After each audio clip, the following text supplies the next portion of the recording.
Hello. All right. It looks like we have audio. Things are moving swimmingly, a lot better than last week. Hey guys, welcome back to the channel. Tonight on the Tundra Nation, this what is it? 14? Episode 14? Something like that. What did I name this? Episode 14. Woohoo! We're almost into double digits, or like the two of the double digits. I'm gonna shut up now. Double digits. Yeah, it's my new rap song coming out this fall. So the return, the glorious and long-awaited, oft-requested return of Josh and Josh from Black Diamond Guns and Gear. Gentlemen, say hello to the chat. Why, hello. How are you? How do we plan to say the same thing at the same time? Well, hello. You guys are both named the same thing, so I just assume you operate on the same frequency and wavelength. Yeah, there's at gonna be all like times. some sort of twin language you guys speak that you don't speak. Yeah, I mean, we could be twins. I mean, yeah. I was gonna say Clearly. You could be triplets. It's just Josh absorbed the third one, and then left you with the rest. I ate one already. Oh my gosh, guys! You know, so I was thinking, I was trying to book a couple of other guests, and we've just had the worst luck the last few weeks with guests backing out on us last minute, last second. Due to personal issues or other things that have cropped up, no fault of their own. And I was just like, holy shit, like we need to get somebody on here, because like people are asking like, hey, you know, when are you guys gonna do another guest show? When are you guys gonna do another guest show? And we haven't had one for God knows how long now. It's been a few weeks. I'm just thinking to myself, like, holy fuck, I've been ignoring Josh and Josh. Like, let's get those motherfuckers back on. Yeah, Josh has it. been hanging out in the chat every week for months. I call this dude up. I called Big Josh Talked up about today. it at some point. I can't remember what we were talking about, but you're like, oh, let's get back on the show. Well, we were talking about all the audio gear, all the big upgrades. Yeah, that's right. Yeah. And so that popped into my head, and I was like, holy shit, let's get these guys back on the show. I call these guys up. Guess who they're fucking hanging out with? Fucking Johnny B, man. Johnny B's on the other end of the phone. He goes, Tyler, you got one guess to guess who this is. And I guess I thought it was Chad or Eric, because these guys have been hanging out with Chad and Eric a lot too. And he's like, no, man, it's Johnny B. I was like, okay, well, you know, woo! Appalachia, Southern, you know, it's one of the same to my northern ears. But gentlemen, you guys all drive. The funny thing. Go ahead. What happened was that the fact that we went up to Smoky Mountain Guns and Ammo, which is a place you can go to. It's it's got its own website and stuff like that. But they got a huge place out here, and it's Smoky Mountain Knife Works is what it is. Ooh. Yeah. Huge. Yeah. That's where I got my Jericho from, actually. Oh, cool. Yeah. So they got awesome amounts of stuff there all the time. And this time they let us know, they're like, hey guys, we're getting 36 pallets of ammo in. I'm going to say that one more time. 36 pallets. Is that where all of America's ammo went? Dude, it's all wolf. Most of it. It's all wolf, but it's all hey, shit, dude. steel ammo, but it runs. It's shootable. It runs. It's shootable. I never thought I'd say this in my entire life. I'd kill for some wolf ammo right now. No, I think everybody would. He was like, man, I know that you're the bastard child of ammo, but you know what? It fucking works, and everybody wants some. So I talked to Johnny, and I was like, look, we're all struggling here as far as, you know, YouTubers trying to get shit to shoot. And I asked Johnny, he's been talking about it for the last couple of days, the last couple of times on his channel where he doesn't have any ammo. And I was like, you know, we're going to get, you know, 5,000-6,000 rounds of ammo. If you want in on that, then come get it. So I got it for him, and he came down and got it today. Damn, man. Next time that happens, let me know. I'll get in that shit right away. I mean, at first I think that this shipment that they have 36 pallets, they're doing it all not online. They're doing it all in store, so it's all local stuff. But they're getting another shipment in like the next 2 weeks, and it's supposed to be online too. Oh, excellent. Okay, I'm gonna have to. A really good shop too. Good. I was just gonna say, you keep me in the loop on that. Definitely. But They said they had 7.62 by 39 first. That's what they first got in. Okay. And it was like 6 pallets of that. It was gone in like 2 days. Dude, yeah, I can imagine. Local. I can absolutely local imagine. People. And then they came in, they had 9mm, 223, 45, I think 380. Dude, I mean, people are thirsty as fuck right now for ammo. They It are doesn't they even are matter. hurting. Yeah. They are hurting. Hey guys, Be gone by the end of the weekend. before we dive too far into everything, because it is almost our extra special guest bedtime, we're gonna get her on to say hi to everybody. She's standing up on her own way down here. We got the little bean herself. Now, you guys, correct me if I'm wrong. Have you met little Miss Ellie before? Seen her, but I've never met her. Yeah, Yes. well, this is the little bean herself. She is she's kicking and alive and well. She is trying to squirm and slam Daddy's desk. But say hello to the little or say hello to the little bean chat. Let's wish her a good evening and some sweetest of dreams. Yes. Yeah. Yes, I know. Oh, I know. We're excited to see ourselves. She's definitely a lady. She likes looking at herself on camera. That's we all are. Oh, goodness gracious. And then, of course, Mama Mego in the background. Let's give her a round of applause because without Mama Mego, the show does not exist. She gives us the blessing of having these Saturday nights to ourselves and taking care of the little baby. Yay! Taking care of the little baby so that the show can go on. So big round of applause to Mama Mego. Let's give some smooches to Ellie Bean as she goes to bed and apparently is plotting her takeover of the world and slapping me in the face. Ouch. Oof. Oof. Get out of here. She's like, get out of here, Dad. This is my show now. This is my show. All right, little love. All right. I need somebody to like screen cap that and then label Ellie as 2020 and Just get out. Get out. Get out. All right. Well, thank you, girls. And you, my dear, you have some sweet dreams. I love you. And love you too, sweetheart. And I love you too, Josh and Hypo. I don't want to make you guys feel left out or nothing. I feel the love. So hey the guys, love. let's get a little plug in here along the way for our boys Josh and Josh. Now you guys have had a hell of a couple of months, it looks like, just passing almost 27,000 out. Nice. The last, I can't remember when that was. I think it was 5 months ago. We were at like 9 or 7 or something like that. Yep. I think it was 7, to be honest with you. So Man. we're 20,000 up from 5 months.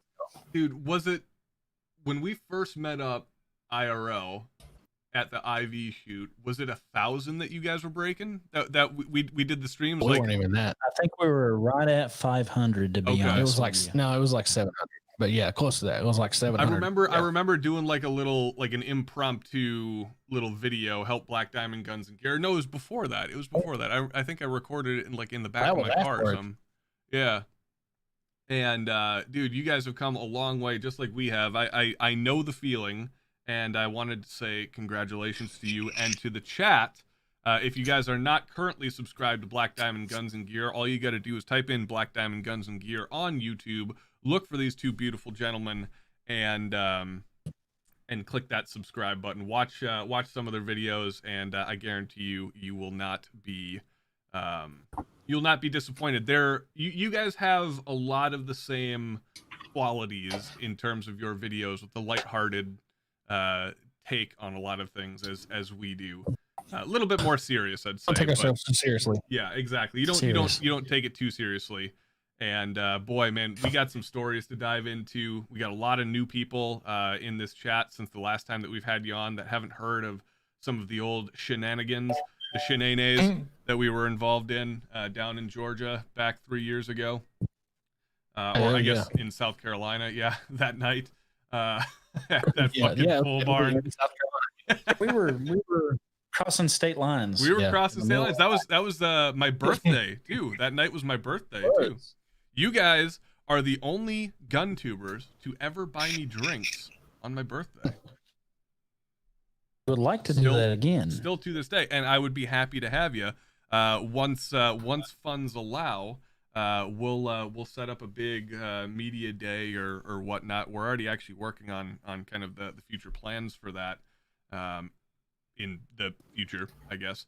But yeah, before we get too far into everything, guys, let me do a quick little bit of housekeeping. If you guys are big fans of the channel, thank you very much, number one, for supporting us. Thank you for being subscribed to the second channel. This is the Tundra Nation channel as opposed to Tundra Tactical. This is where all of our video game live streams are held, and of course the weekly live stream comes on every Saturday night, 9 p.m. If you guys are new to the channel, welcome. Happy to have you here. If you guys feel like supporting us, there's a couple of ways to do so.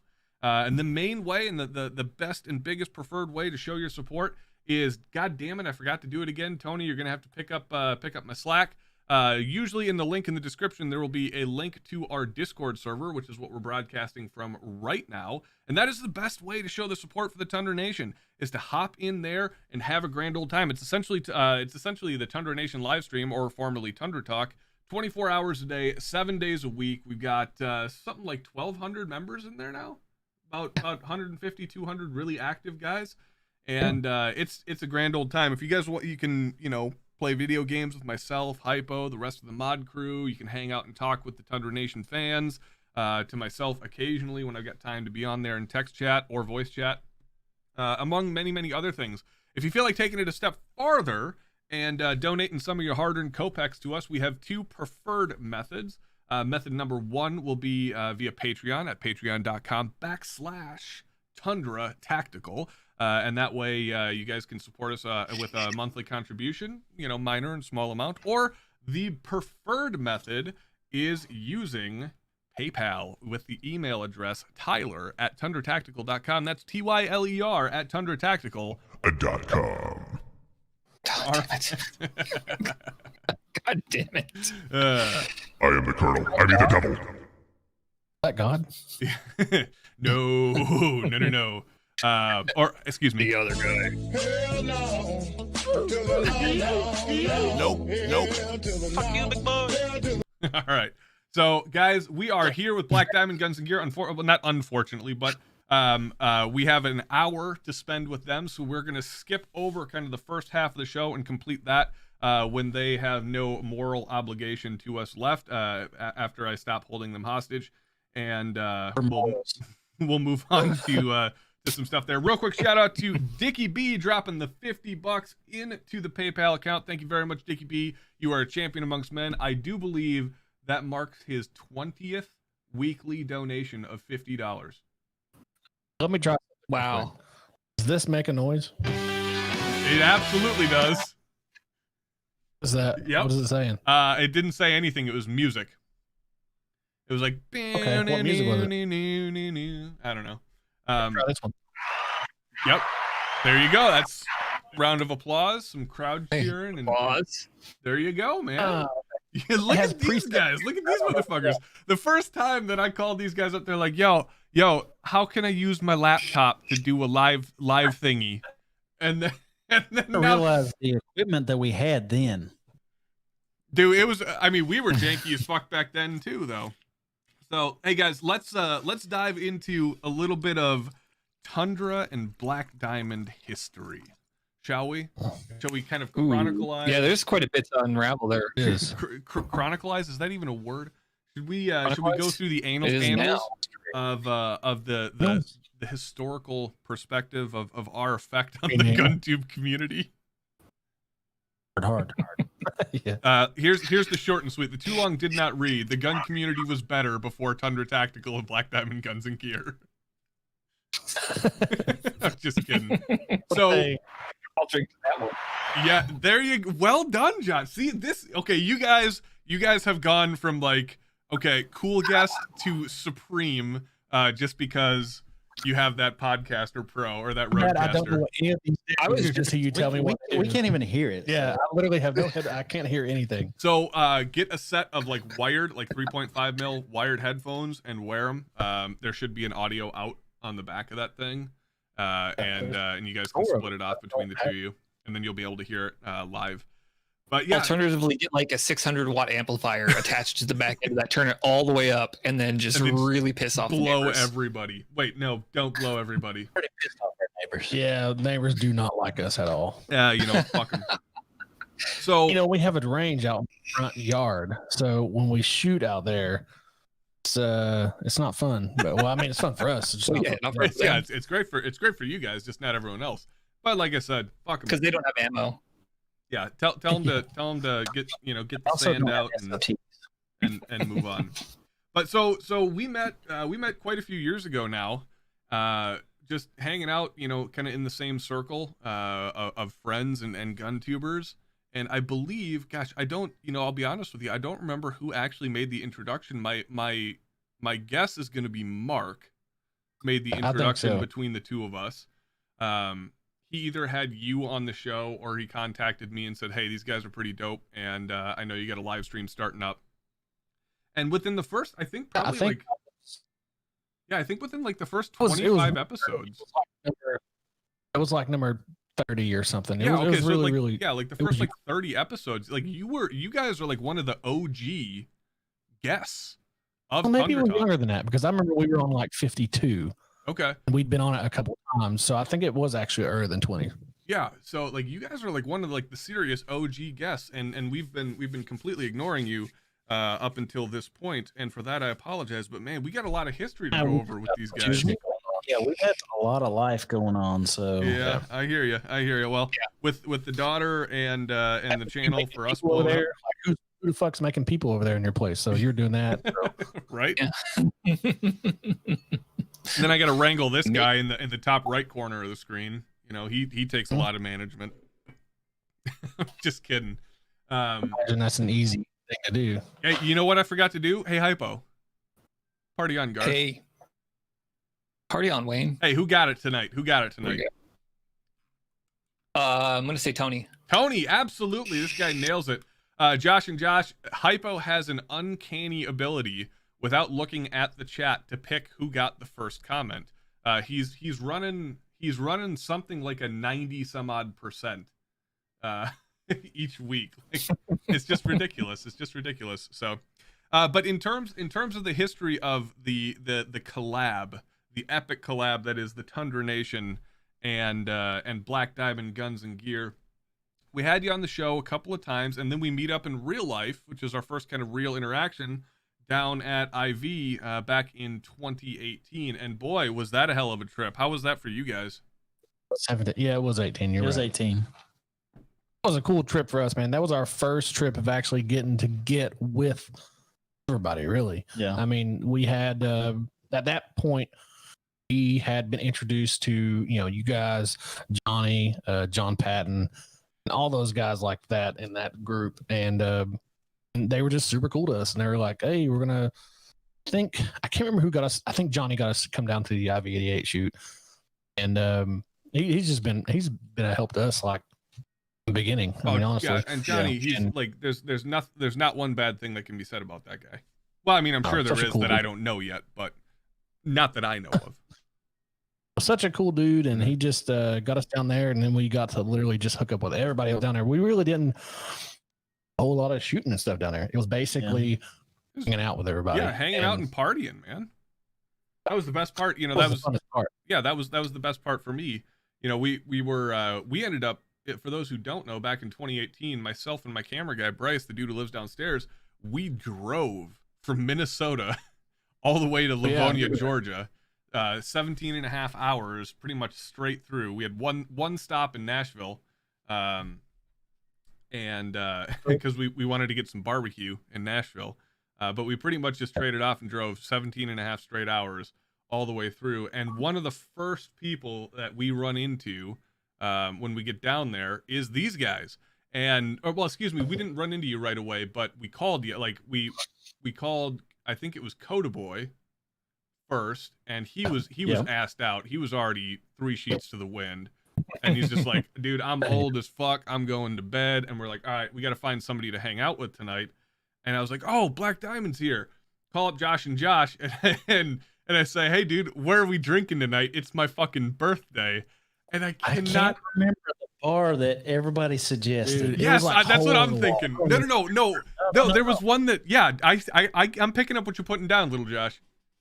There was another one. Bar that our buddy Mark had suggested and was like, "Hey man, there's a bar right next to the hotel." It like didn't exist. Yeah, Dick on Peters. What is it? It was. Yeah, it was closed. Dick's on Peters, Dick's right? on Peters. Yeah, Dick's on Peters or Dick's on Peters. I was like, dude, I ain't going to that bar on my birthday. Jesus Christ! Yeah, that's good. I think that we actually thought that it was called that, but then when we got there, it was like Dixon on Peters or something like that, because that was the street that it was on. We were totally thinking. But Dix yeah, on he Peters. was shithoused, and he was like, "Hey, I'm at this place called Dix on Peters," and I'm like, "Dude, I don't know if we need to go to a place like that." You know? Yeah. That doesn't sound like I want to join. Yeah, dude, a bald guy with a beard walking in on his birthday is not going to have the greatest time, unless he's looking for the greatest time.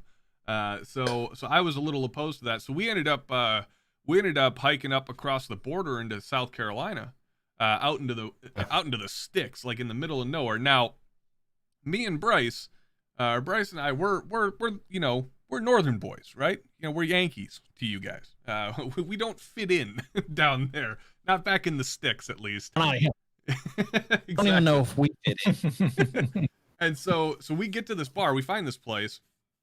It's like, you know, I can't even remember the name of the bar anymore. But we get there, and don't know. Get hole. yeah, and we're parked outside. Bryce gets out to go in, and I grabbed him. I was like, dude, you can't go in there yet. And he's like, why not? I was like, dude, we're in like the deep South. Okay. These people all know each other, and we walk in there. It could be like a good old boys club. Like, we don't know what You're we're like getting a record into. scratching, and everybody's gonna turn and look at you. And it's Just like, her. he didn't get it at all. And then, so we're sitting there. I was like, okay, here's our plan of attack. We got our Southern boys coming, Josh and Josh. They're gonna be our ambassadors to the South, right? You know, they're gonna de-Yankify us. And so we sat there waiting, and in the interim, while we're waiting, okay, out of the woods, and you guys remember this picture, you know, picture the bar. It's like in the middle of the woods, and it's got a little clearing on one of the sides where the parking lot is, with a little bit more clearing onto the trees. And out of these fucking trees, I start seeing headlights and like Southern country rock music just blaring. And this guy comes out. He's in an old like 80s Buick that's just beat to fucking shit, and just starts ripping donuts in the middle of the field. Just ripping donuts in the middle of the field. You can hear him hooting and hollering out the window. And finally he comes and parks right next to us. And we're sitting there like, we're expecting some like 17-year-old kid in a wife beater to get out or something like that. No, dude, this guy had to have been 70 fucking years old. 70 years old, gets out. Partying hard, man. Oh man, he was shithoused too, and just absolutely shithoused. And he gets out and he comes up to, "Woo-hoo, how y'all boys doing tonight?" And we're like, "Hey, sir, how we're doing all right." And so we named him Crazy Steve, because on the way in we'd seen an advertisement for Crazy Steve's fireworks, so we named him Crazy Steve. And we thought Crazy Steve was cool as fuck. Well, we found out later in the night Crazy Steve was a Nazi, and we decided very quickly. Like a tattoo. That's right. Yeah, because he talked to us outside at the tail end there, and we're like, "Oh shit, you have swastika tattoos." So we quickly distanced ourselves from them. But more importantly, we meet up with Josh and Josh. They show us the ways of the South, the quote unquote hospitalities of, and we go in there and we have a couple of sick birthday drinks. Like I said, these guys are the first gun tubers to ever buy me a drink on my birthday. And it's still one of the best birthdays I've ever had, getting to spend with you guys. It was way too much fucking fun. And I agree with you, little Josh. I can't wait to do it again. Dude, if the IV88 shoot was not canceled this year, would you all have came? Honest to God, probably not this year. I kind of had it on plan and on deck for next year. If you guys didn't know, we got signed up with Leviathan this year, so I'm going to the I'm going to the BDU shoot, the Big Daddy Unlimited shoot this year. So Yeah, we're going to that. Oh, are you fucking serious? Oh shit, yeah, well let's just do it then, because it's a month after my birthday there. So hey, let's reunion tour 2020. Don't forget your mask. So shit, that's the reason why Eric and them couldn't do it this year. It's because they were just not allowing people to get together in their county or something. Yeah, it's crummy. Let's see, we got, I believe it's Noob Crastinator dropping the 10 bones into the PayPal. Thank you very much, good sir. If you guys would like to follow Noob and Dickie B's fine example of patronage to the channel, please donate through PayPal using the email address tyler@tundratactical.com. That's tyler@tundratactical.com. Now, Josh and Josh, I'm going to turn it over to you guys here for a little bit and explain a little about what you guys do. and then I'll go over some of my favorite Black Diamond moments that that I've had watching your videos, and maybe we'll talk about a little tribute that we did to you guys not too long ago, a little throw into one of our videos. But yeah, guys, give us a little bit of a history of the Black Diamond Guns and Gear channel and how you came into what you guys do now. Oh, I don't know. Go ahead. One thing I was going to say is you were talking about donating money. If anybody wants to donate money to Black Diamond Guns and Gear, Oh, you we'll can go to onlyfans.com/Black Diamond Guns and Gear. And you know what? Trust me, there's plenty of content. I've seen both these guys with their shirt off. Not, they're lookers. Yeah, I mean, I'm ready to throw some dollar bills that way right now. I believe you guys also hold. I believe you guys also hold the record for first audible fart on camera.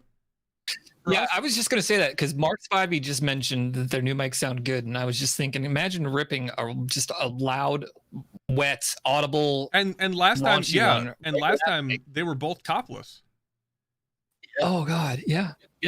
We turned around. Well, you turned around. I was on audio only at the time, and I wasn't looking. And you walked away. You came back, and they both had shirts off. So I mean, you guys will get your money's worth right there. I will definitely be putting the mic to my butt. Oh, good God. F4 mic. I'm proud of you. We do. Please, my wife's watching. Please remember. She won't care, Please set each honestly. of the mics to left and right hard pan, and then just wiggle back and forth when you do it, so that gets stereo. Yeah. There you go. Oh dear God. He's got the fart mic. Does that one actually have a label on it, or is that for the guests that you don't like when they come in? Yeah. Put a label on there. You've been farting into it for the last 6 weeks, and then you pass it off to the person that you don't like. If that's the case, If I ever please get Yankee Marshall on with that mic. Yeah, or Voda or something like that.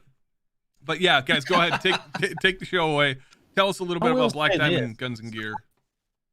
I think that there's been several podcasts that we have been topless on. Yeah, I'm not going to lie to you. There's actually been several times throughout our history of Black Diamond Guns and Gear that have been topless. Can confirm. One being John Patton Slow Motion. Oh yeah, one of my favorites. Machine Gun. The thing is, back in the day when he put that together, I couldn't figure out how to use it. Otherwise, I would put that on Instagram or whatever. But it was like super slow mo. Yeah, it was at 10,000 frames a second. I was shooting a full auto 9mm just in the chest on the titty, basically, and it was shaking everything. I mean, I can send you the clip. I've got the clip, or well, I've got it from my video that I put out. It's only like a 2 second long or like 3 second long clip, but I can chop it and send it to you. That'd be cool. Now let's Back be from politically the good old correct days. here. When you say titty, let's say breasticle. Breasticle. Male presenting nipple breasticle. It's 2020. Say it how you want to say it, homie. What do you self-identify as? Or his highs. Why do they say that? Z. He? Titrical. That I don't know. Now we're outside of my area of expertise here. But guys, tell us a little bit about the history of Black Diamond Guns and Gear, where you guys came from, and how you got to where you're at now. We have no idea how that happened, actually. Yeah, we I can started relate. out in his garage. Yeah, all in the garage. It was basically us coming together, and he was like, I was actually making holsters at the time, had a holster We're actually company. doing karate Yeah, in the garage. in the garage. We had, Well played. we're like, hey, do you want to do YouTube? And I was like, sure. And it just started from there. That's all you got. Eerily similar to how we started up. We had, I was in bands and shit like that, for a long time, and just basically got tired of trying to make it, and it was just not working out. So I kind of, I really dug guns, got into guns, and basically just kind of started doing holsters. Met Josh. He said, "You want to do YouTube?" Yes. So we took everything when it was me trying to. When you're doing music and stuff like that, you basically have to look like you're the shit, basically, so everybody thinks that you are the shit. Yep. So basically faking it till you're making it. And I kind of took that aspect on in this. So we had to build, backdrops and stuff like that to make it look cool, kind of like, with the lights and all that shit. And We totally faked it. yeah, it was Yep. faking all.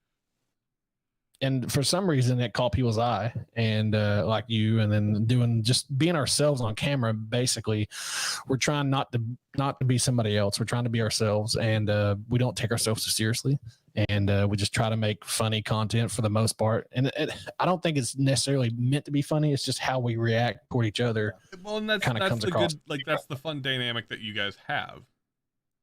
Yeah, it's just ludicrously casual and silly.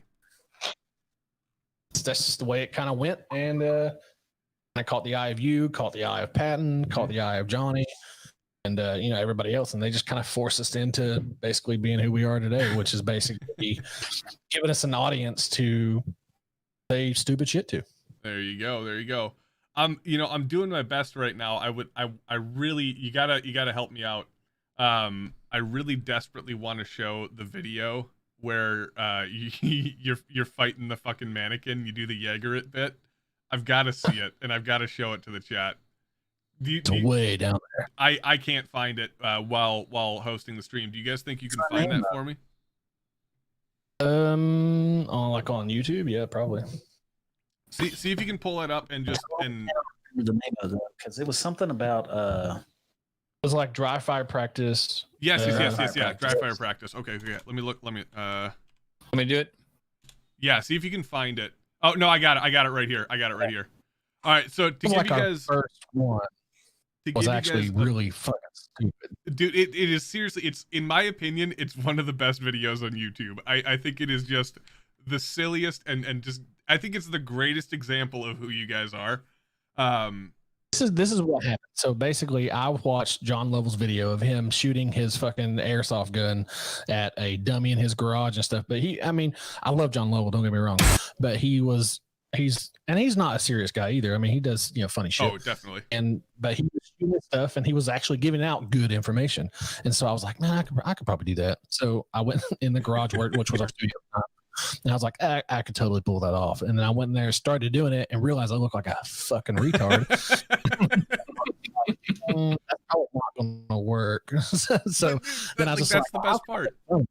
You guys made it anyways, and you made a great bit. You made literally one of my favorite bits on YouTube. Like, out of all, dude, I'll tell you this 1,000 times. I know I've said it 1,000 times before, but out of all of the bits on YouTube, that is still one of my top probably 3 bits on YouTube. Like in terms of hilarity and just like how well it was done. And I'm gonna share that. I'm gonna share that here with the group now, so that they all can see it. So this was February 16th of 2018. So this is back in the archives of Black Diamond Guns and Gear. Yeah. Ladies and gentlemen, let's see where they came from. Here we go.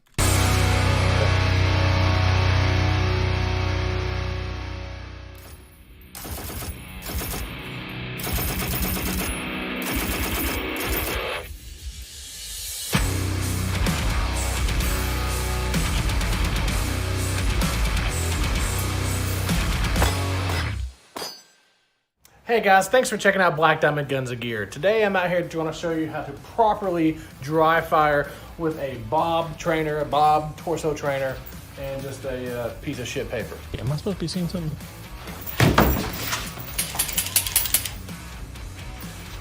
Hey guys, I don't want no trouble.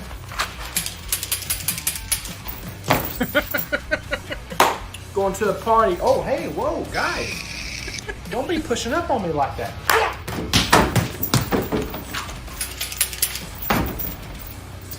Scan, up and Okay, you're remarkably limber for a big guy. I'll give you that. down, scan. Left and right, scan. In the holster. What are you two fine gentlemen doing here? I don't want no trouble. Shoot on a piece of shit paper is all I'm trying to do.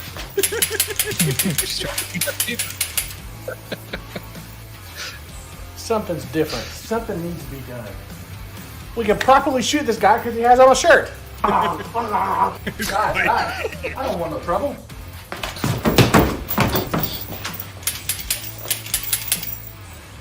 Ah! Jaeger it.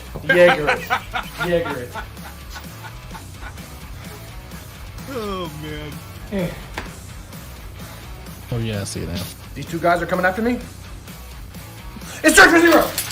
Instructor Zero! All in a good day's dry fire practice. Yeah.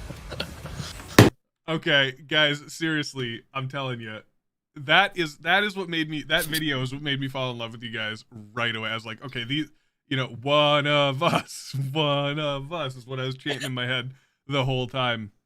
So, going from that to where you guys are now, you know, I know you kind of alluded to it earlier where you just like blinked and it happened.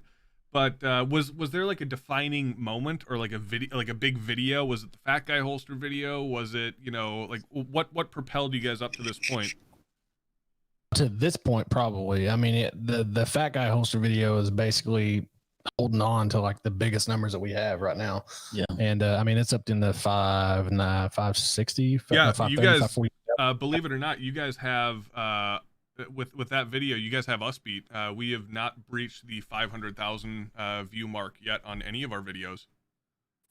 That was just right place, right time. To be honest with you, it was This was a right well-done when all video, the shit. But I mean, it was basically like right out. Yeah, I think that. I mean, that was doing Josh doing all the recording. It was right at.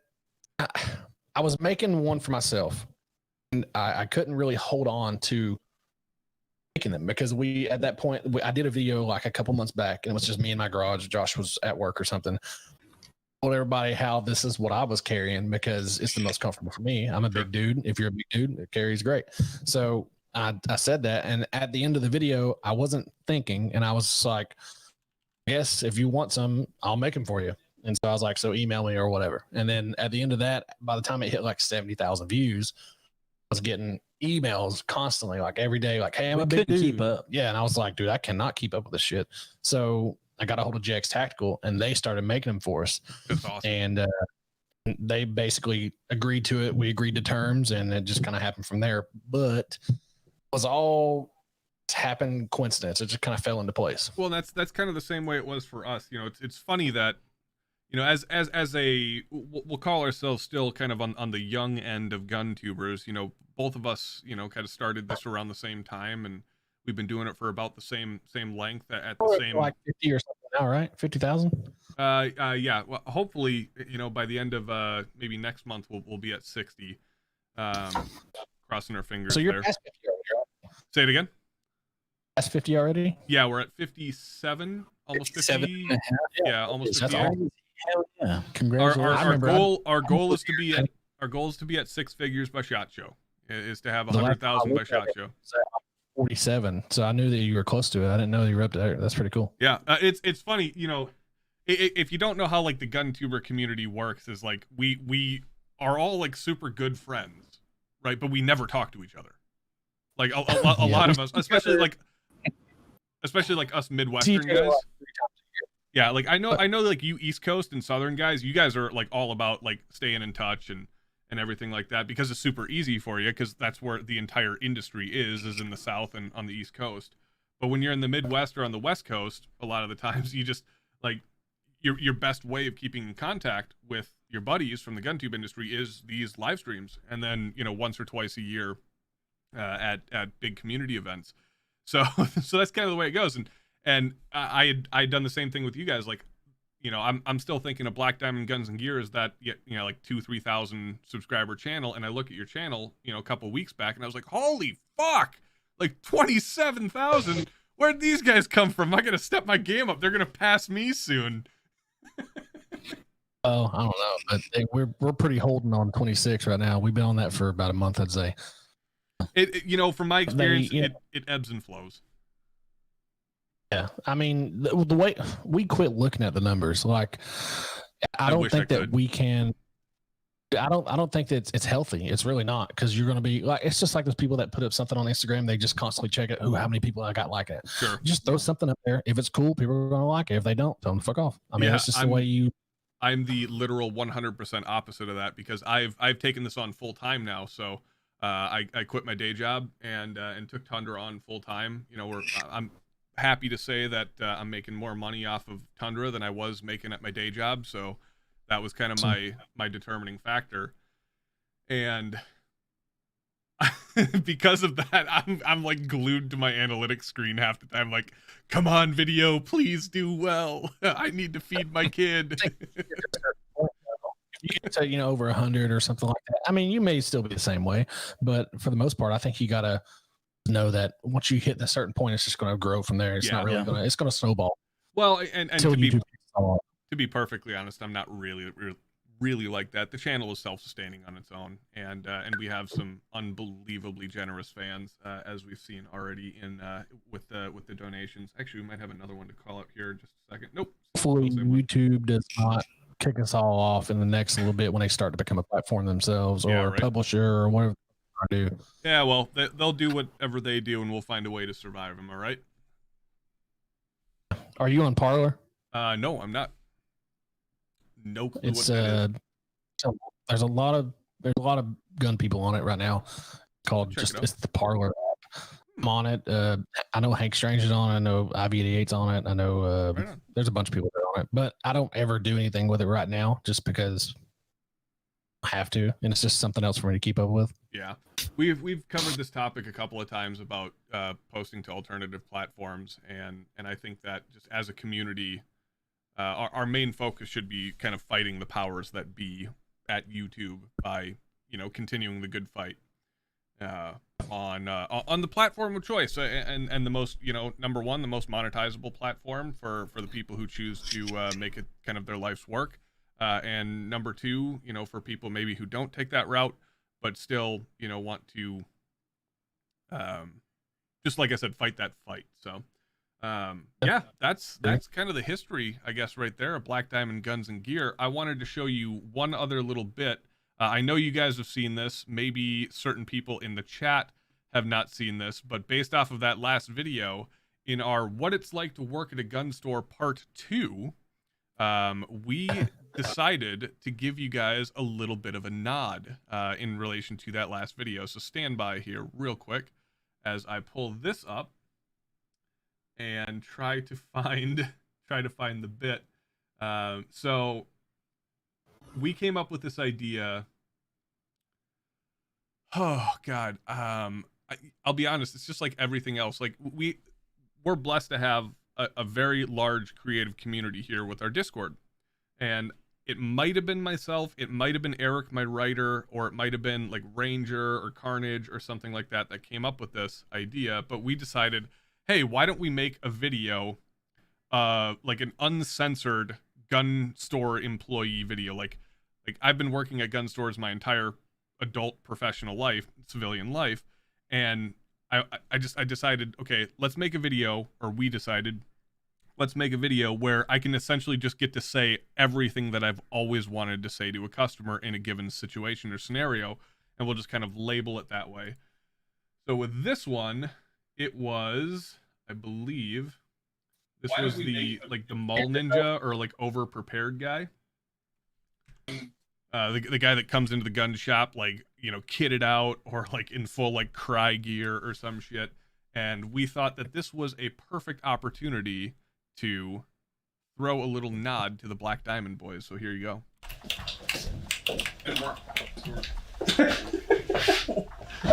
Hey, slow down there, champ.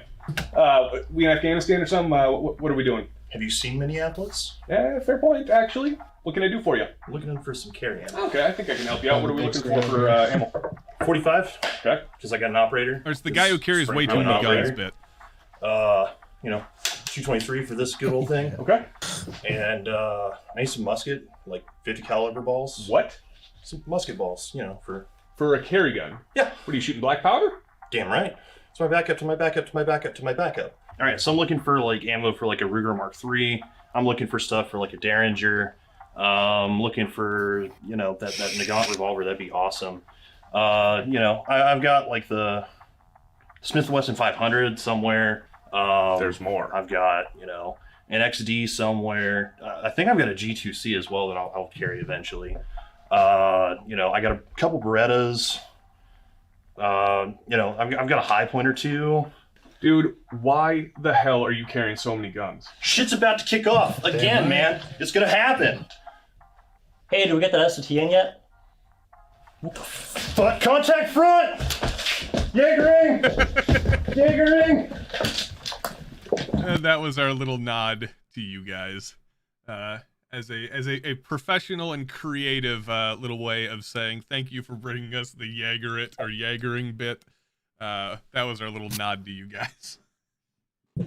That was awesome. I think the funniest part in that whole bit is when you were just like, fuck, and you hit the deck.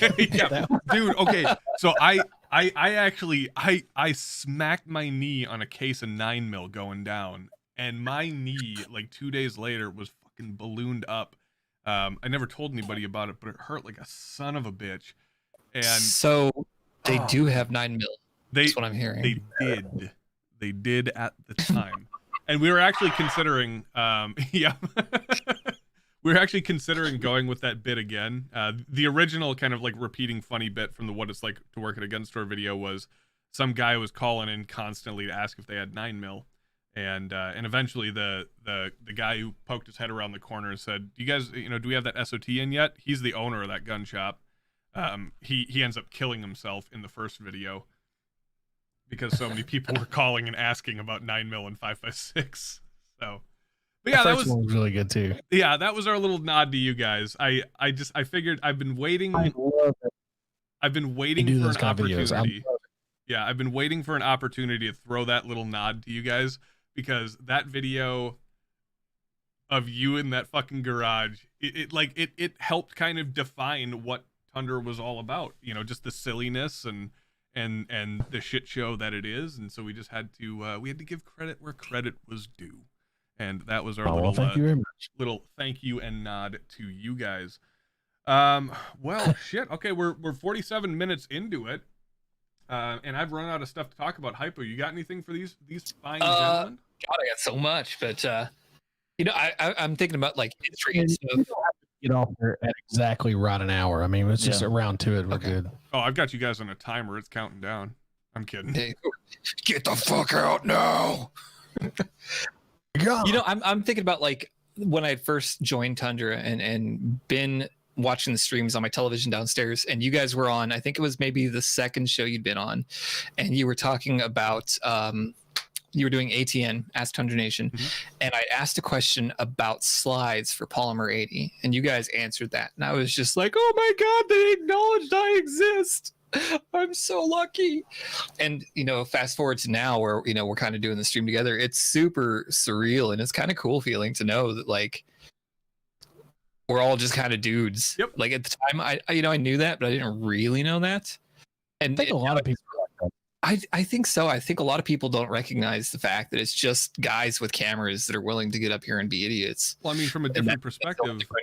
Yeah, from a different perspective, Josh and myself, and Bryce, when we went to IV for that first time, that was our experience. That was our, oh my God, everybody in this industry is just a dude. Like, they're just cool people. Like, we go in there. I know you guys felt I'm assuming you guys felt the same way. When you went in there and all of a sudden you're standing shoulder to shoulder with guys like, Eric and Chad and Johnny and, future Brandon.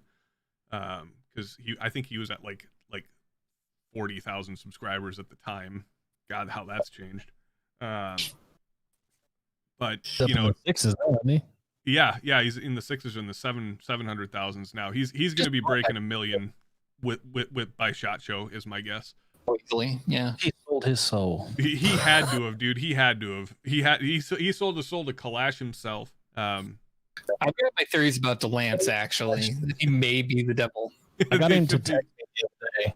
I got him to text me and I said, "Hey man, we'll come up and we'll buy an AK from you, but we want to do some videos together." Oh, he'll do it, hands down. I'll tell him. I'll tell him he needs to do a video with you guys. He owes me favors for favors I did for him in Vegas.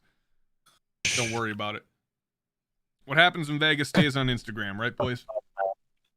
But yeah, like I feel like hypo sentiment about getting acknowledged on a live stream or something like that is something that we can echo based off of just our experience in the industry. Like I remember my first SHOT Show, and I remember even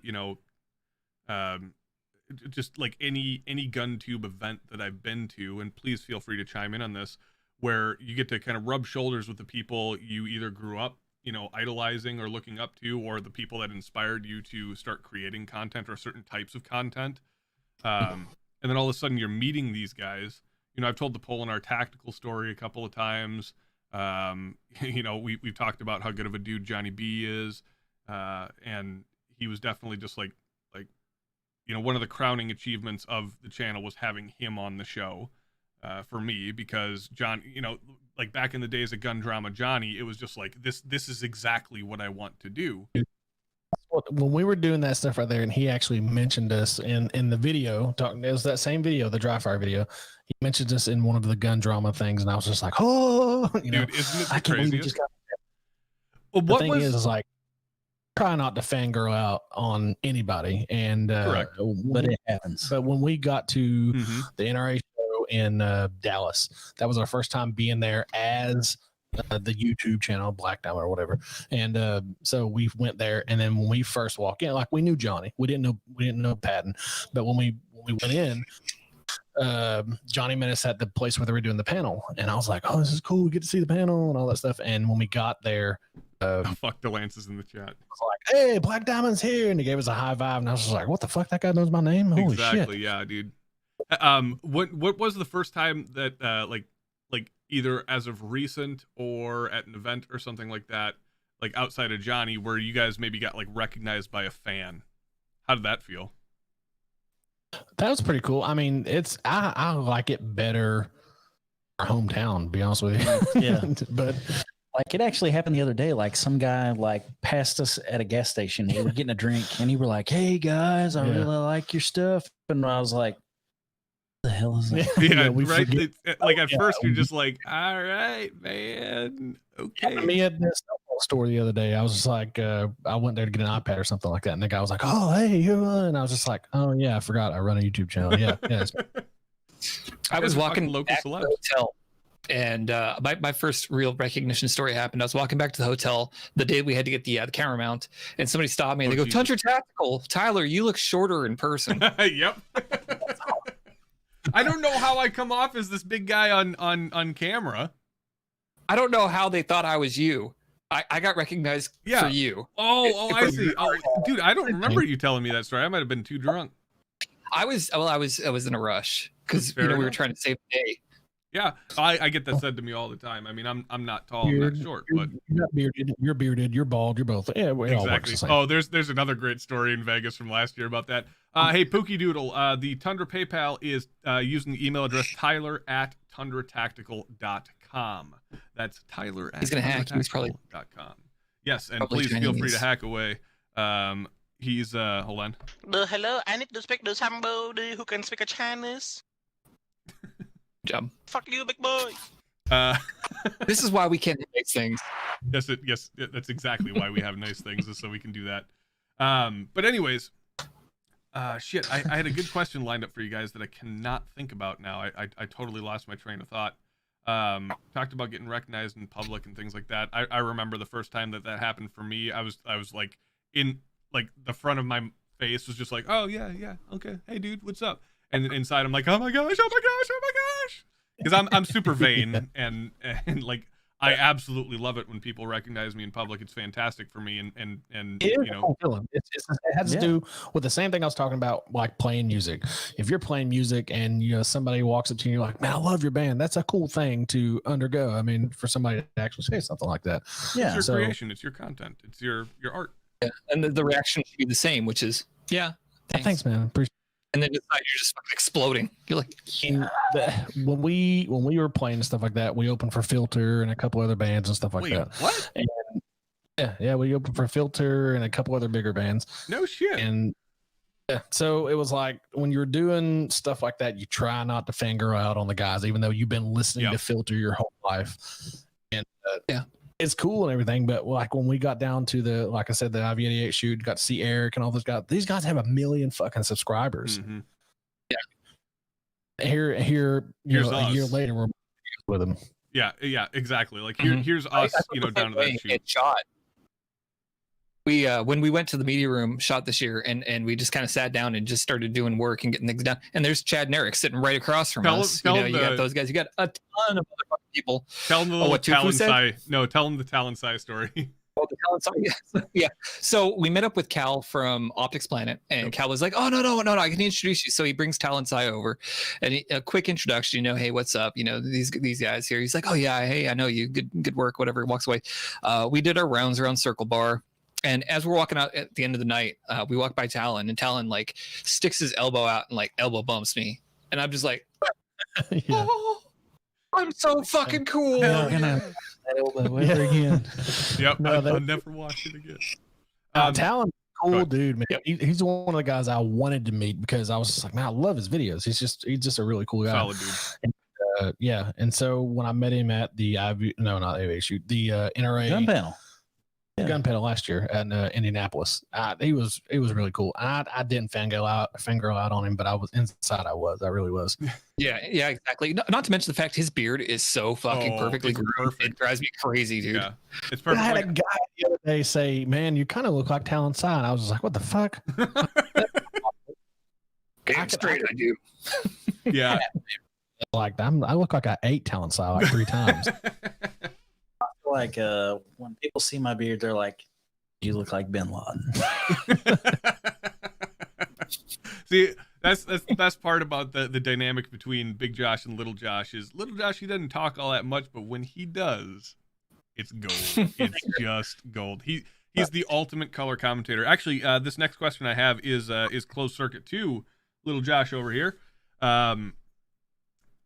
I want to know, like, so out of all of the shit that you guys have done, I've talked to Josh about, Big Josh about this a couple of times, but like, out of all the cool shit that you guys have done, I don't think I've ever asked you, like, what's your favorite bit? Like, what's your favorite part of, the history of Black Diamond Guns and Gear? Or maybe not your favorite because it's tough to pick, but just like, if you were to think about it as I'm drawing this out to give you time to think about it, if you were to think about it, just like what would be that like defining moment, the marquee moment for Black Diamond Guns and Gear in your opinion? Little Josh, go.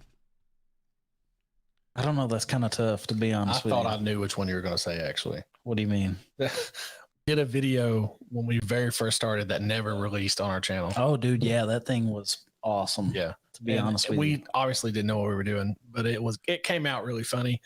Was never released because at that time it was like 15 minutes long, so we never put it up. But he tells talking about the PT-111 video. Yeah, I think that we should actually post it. You should post it. I second this. It was pretty cool. I mean, it was funny. Let's just say that it was funny. The opening skit was funny. Yeah, as hell. That was back when we were just like, we're going to try to do like funny stuff, but right before our videos, like kind of like Demolition Ranch or something. Yeah, it was pretty cool. Little Josh, break it down for me. Give me a little play by play on what that video was and why it kind of stands out. Oh, well, I'll say this. I was working in a gun store in this video. Yeah, there you go. And I was trying to sell Josh on pistols. Everything that we had was total shit. Just total shit. And I tried to sell him on a PT-111. Yes. I'm telling you guys were Tundra before you knew what Tundra was. Like that's exactly what we're doing now. Is we're doing the exact same thing. It's just now this kit was absolute shit. Yeah, it was pretty bad. I mean, absolute shit. But we kind of like what Josh said. You fake it till you make it. Yeah. Mm-hmm. And we definitely faked it till we I made mean, this you got to video. think when we very first started, we had a cell phone. That was it. Like we didn't have anything else. A cell An phone. That was iPhone it. 8. Yeah, basically, we were recording each other with a cell phone, stopping, and together in a little Pinnacle Pro app that I bought for like $16. Yep. And I was putting it together on my phone, and that's what was going up on the internet. And I mean, as far as what it was okay. But so now the question is, we were asking him what was his favorite thing, but I thought you were talking about videos. Now, are you talking about favorite thing that's happened to us? I don't even care. It could be a video, just a moment, an experience, an event, a meeting. Like just the I think James Jagger telling us to come to a course with him. That was pretty cool. Yeah, that is pretty sweet to have somebody saying, "Hey, you need to get out." And you guys were there for my experience with James Yeager. You guys remember what happened there? That That's awesome. He gave you $200 right on the spot. Yep. Yeah. For those of you guys who don't know, James Yeager sometimes gets a bit of a bad rap. Not so much anymore, but he kind of used to. And the coolest thing, seriously. Yeah. Well, I'll be perfectly honest. As I set the story up, I was kind of one of those people that subscribed to that thought he was kind of an asshole or a jerk or something like that. He is. Don't get me wrong. Well, he is. But you get what I'm saying. Like, like he is, but he's also like he's a credit where credit's due type of guy. He'll give you the props when you earned it. And the reason why people think he's an asshole is because people don't want to hear the actual truth, and he'll tell you the fucking truth whether you want to hear it or not. Sure. So Mark from Fit and Fire was like, hey, don't judge the book by its cover. Wait till you meet the guy. You'll meet him at the IV shoot. And so we get down there. For those of you guys who don't know this story, or for the guys that do know the story, I apologize for repeating myself. But for those who don't, it's a pretty cool story, and it's one of the standout things for me. We get down there. We got the big camera rig and everything like that. And one of the first people that we ran into during our intro was James and you guys. And Mark, as we're filming our intro, and we get to talking and everything. And James is in the film industry. I don't know to what capacity, but I know that he works in the film industry to a certain capacity on case by case basis, or maybe a little bit more consistently now. I don't know. He advises or he helps in production or whatnot. But he knows about cameras. He knows about audio. He's a knowledgeable guy in that regard. So we're talking shop about the rig and the setup. And he goes, okay, where's you guys' microphone? And and I was like, dude, James, I'll be honest with you, buddy. I the only reason I'm here is because my fans at the time, 5,000 people, banded together to donate almost $800 in one night so that we could afford the gas in the hotel room to get down here. I couldn't afford to buy a microphone for this event. And he literally whipped out 2 $100 bills on the spot and said, don't let me catch you next time without a nice lav mic. I was floored. I was blown away. I was blown away. And kind of yeah. And these guys are sitting here right here with me day after my birthday, and like just completely floored. And so from that point on, I was just like, all right, I get why people say don't judge the book by its cover or by its cover. We met him at the NRA show. We walked up to him. Hey man, I love your stuff, whatever you say. And he was like, and I told him we were from Knoxville. He's in Camden, Tennessee, which is literally like, 2.5, 3 hours away, something like that. And he was like, you're in Knoxville? And I was like, yeah. And he was like, and you do a YouTube channel? And I was like, yeah. And he was like, why haven't you been down to train with us yet? And I was like, because we're fucking broke. That's why. And, and he's, his classes are, $600 a piece or some shit like that. And he was like, well, don't worry about it. He goes, just contact this email. And he was like, just come down and train with us. He's like, it's on me. And I was like, whoa, oh my God. He's like, in terms of making a good connection in the industry, he's a fantastic dude. And, I unfortunately have not had any interaction with him since that. I've done my best to reach out to him a couple of times to no avail, unfortunately. But there's also been a bit of a running joke in the older version of this live stream with the Tundra Talk live stream. There was a fan that we had that was convinced that I was James Yeager's son. So the similarities are there. I mean, yeah, so. I guess. I think my beard's a little bit, more pronounced. But maybe there's a little bit there to be resembled. Wearing affliction shirts, you would be him. Maybe one day, in fact, hey, how about I go as James Yeager for Halloween this year? You should. You really should. That actually would be a fun bit. Have you guys heard the fucking news down your way that there's a goddamn tiger on the loose? It's actually in our county. Yeah. There's been a lot of calls for you guys to take care of this. Yeah. Why are you guys on this live stream with us? Why aren't you guys strapped up with the nods and everything and out hunting that motherfucker down straight? What's that goddamn movie I'm thinking of? The Man-Eater, the Lions, a Ghost in the Darkness style. If you guys haven't seen Ghost in the Darkness, it's a fantastic movie, by the way. Yeah, I was gonna go Tiger King, but okay. Dude, you guys were gonna say that we were on this for an hour is because We had You're plans going to out. go get this tiger. They're going out. They're going out tonight. You heard it here first, boys. Dude, tell me that wouldn't be the biggest fucking publicity stunt a GunTube channel's ever done. We would be on the news. Yeah, that'd be awesome. Josh and Josh from Black Diamond Guns and Gear saves communities. The Glock. Right. I can see it. I can see it. There's Big Josh in the woods with the PVS 15s flipped down, Jaegering through the woods.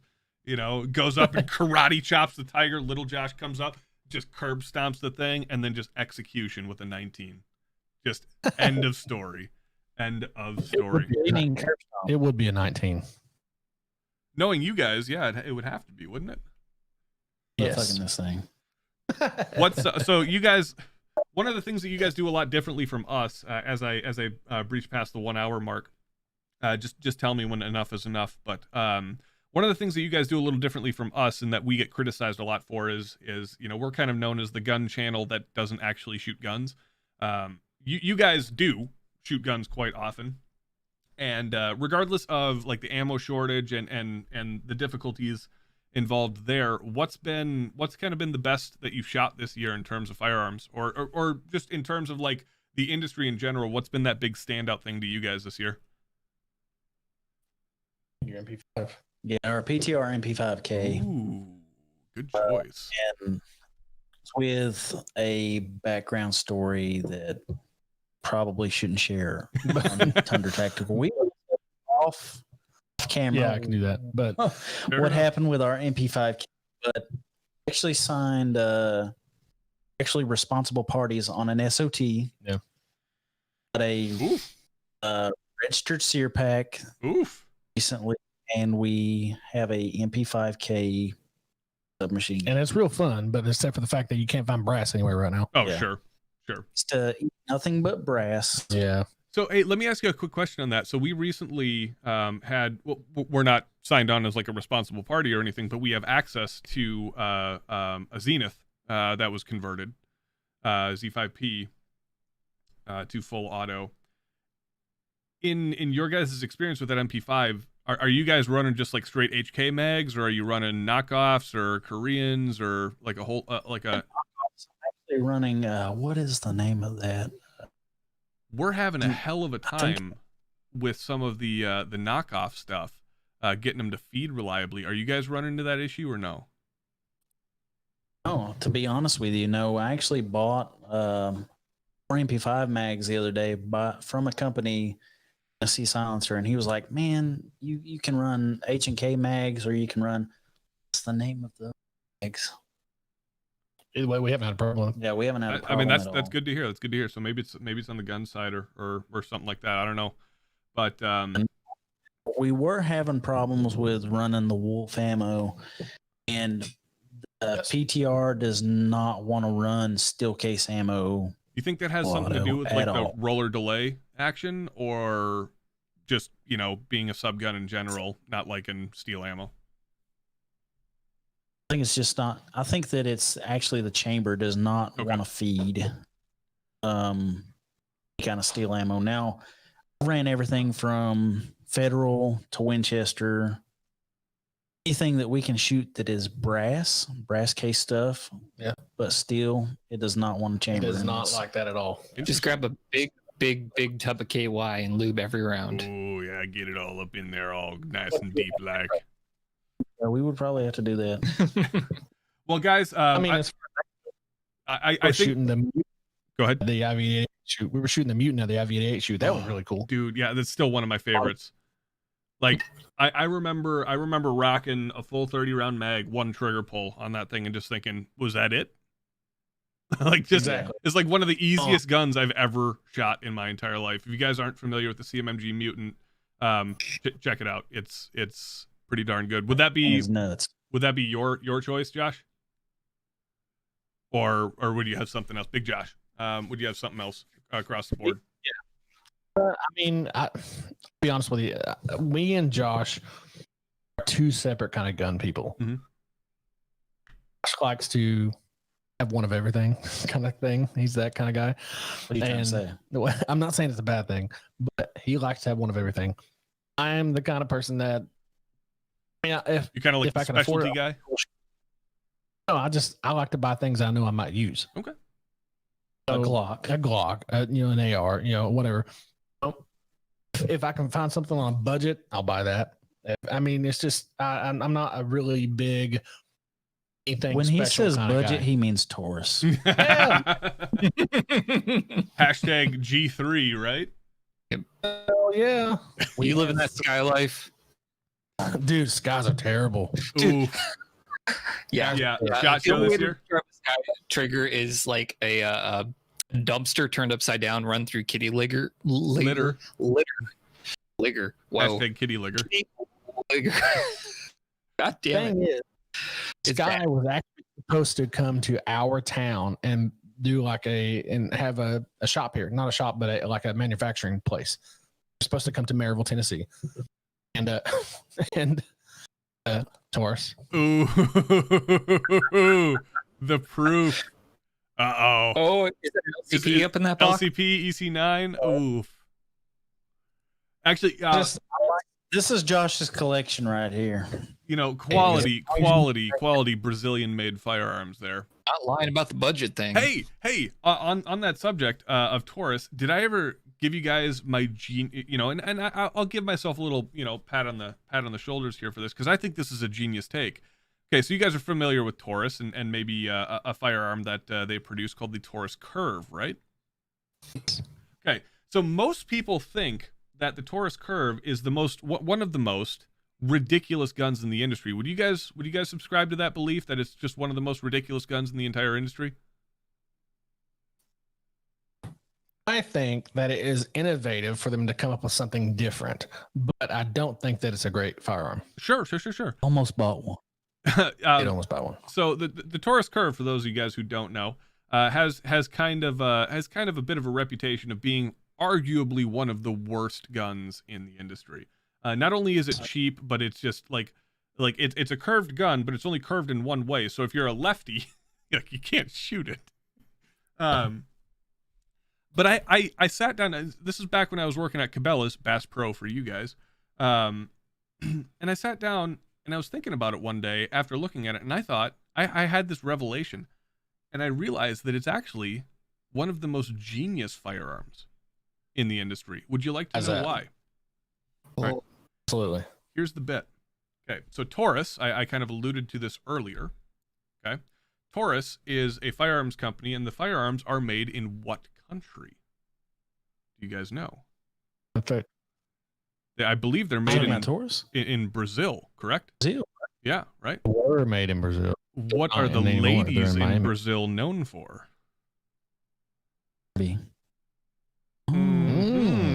Now you're picking up what I'm putting down now. I think that's a hooker gun, dude. You need to worry about those, Tyler. I do need to worry about those. Yes, yeah. I didn't have to worry about them last year at SHOT, but the year before, oh boy. I was curvy myself, so I was like, yeah, that was pretty good to me. I'd say you still are, and you do a good job of pulling it off. But gentlemen, we're 15 minutes over time for you guys, so I think that is where I will leave it for you. I have to say, number one, sorry for it taking so long to get you back on here. And number two, thanks for... Oh, go ahead. One thing I want to push. Full send. Fat holster. If you are a bigger guy or curvy guy, or even Josh's size, have a tactical gut or a tactical muffin top or whatever you want to call it, this thing literally the most comfortable, even if you're not a big dude, it is the most comfortable low riding carry holster. Is ours design that we came up with. If you want to look at it, you can go look at the video on our YouTube. It's the Fat Guy holsters. It's the biggest one we got. It'll be popping up if you look at our channel. Watch that video. If you're not convinced, I don't know what I can do to convince you. And it's not just for bigger people. Like Josh said, I carry one. I carry one of the originals. Yeah. One that Josh actually made for me. Yeah. And it is actually comfortable. Fat Guy isn't a physical presence, it's a state of mind. Can the fat guy come in Tokarev? Absolutely. Here's the thing. So later, I'll send you one out. Okay. Yeah, do it, dude. Do it. I'll definitely. I'll get it in my hands. We'll put it on the channel. But That guy holster is at jextactical.com. Okay. And then you can go in that video. We have a link in there or whatever. But that thing, it's out there. Like when people talk about this thing and they put comments, you can just look at the 3,000 comments that are on the thing. Every comment that somebody actually has one, or they say something and then they come back and say, man, I got it. It blows them away how comfortable it is. That's so awesome. This changes the game for holsters. Every holster is made for a really small person that is going to wear it really high up so you can get a really good purchase on it, right? This is made to be comfortable where you don't have to wear it so high and it's not going to stab you in your side. I can't explain to you how comfortable it is. You just got to try it out. Awesome. I definitely will. And please don't worry about sending one out. I will use you guys' link to actually purchase one because we like supporting our friends here on the channel. And I do believe that's where we're going to leave it for you guys tonight, to let you go out and do some tiger hunting. Please keep that community safe out there in Knoxville. And gentlemen, it's been an absolute pleasure to have you back on. I hope all is well for the Black Diamond Guns and Gear crew and family. And we miss you. We can't wait to see you guys. Going to be at SHOT this year? We are going to go. Yep. Yes. Yes. So we'll see you at the BDU shoot, Epic shoot, and we'll see you at SHOT this year. So lots of great content to come, collaboration-wise, from Black Diamond Guns and Gear and Tundra Tactical. Gentlemen, thank you very much. We will catch you guys next time. Hopefully, it won't be quite so long. And next time we'll play strip poker or something. I don't even know what these sounds do. That is an uproarious applause. Hashtag vocab. What is this one? Wait, hold. That's a little rim shot. Nothing. Oh, okay. How about this? Crickets. Yeah, it's like electronic cricket noise. This. Ooh. That's magic is friendship. Yeah, it's like a revelation noise. Like. I didn't hear nothing. Ooh, that's some fucking spoopy shit right there. That's some Halloween stuff. More. I don't even know what that is. What was that? Like, that sounds like Josh's beard. Yeah, like exactly. Aloha snack bar stuff. That's all I got. Come on. All right, boys. Have a wonderful evening. We'll catch you guys next time, and I promise I'll tell you what.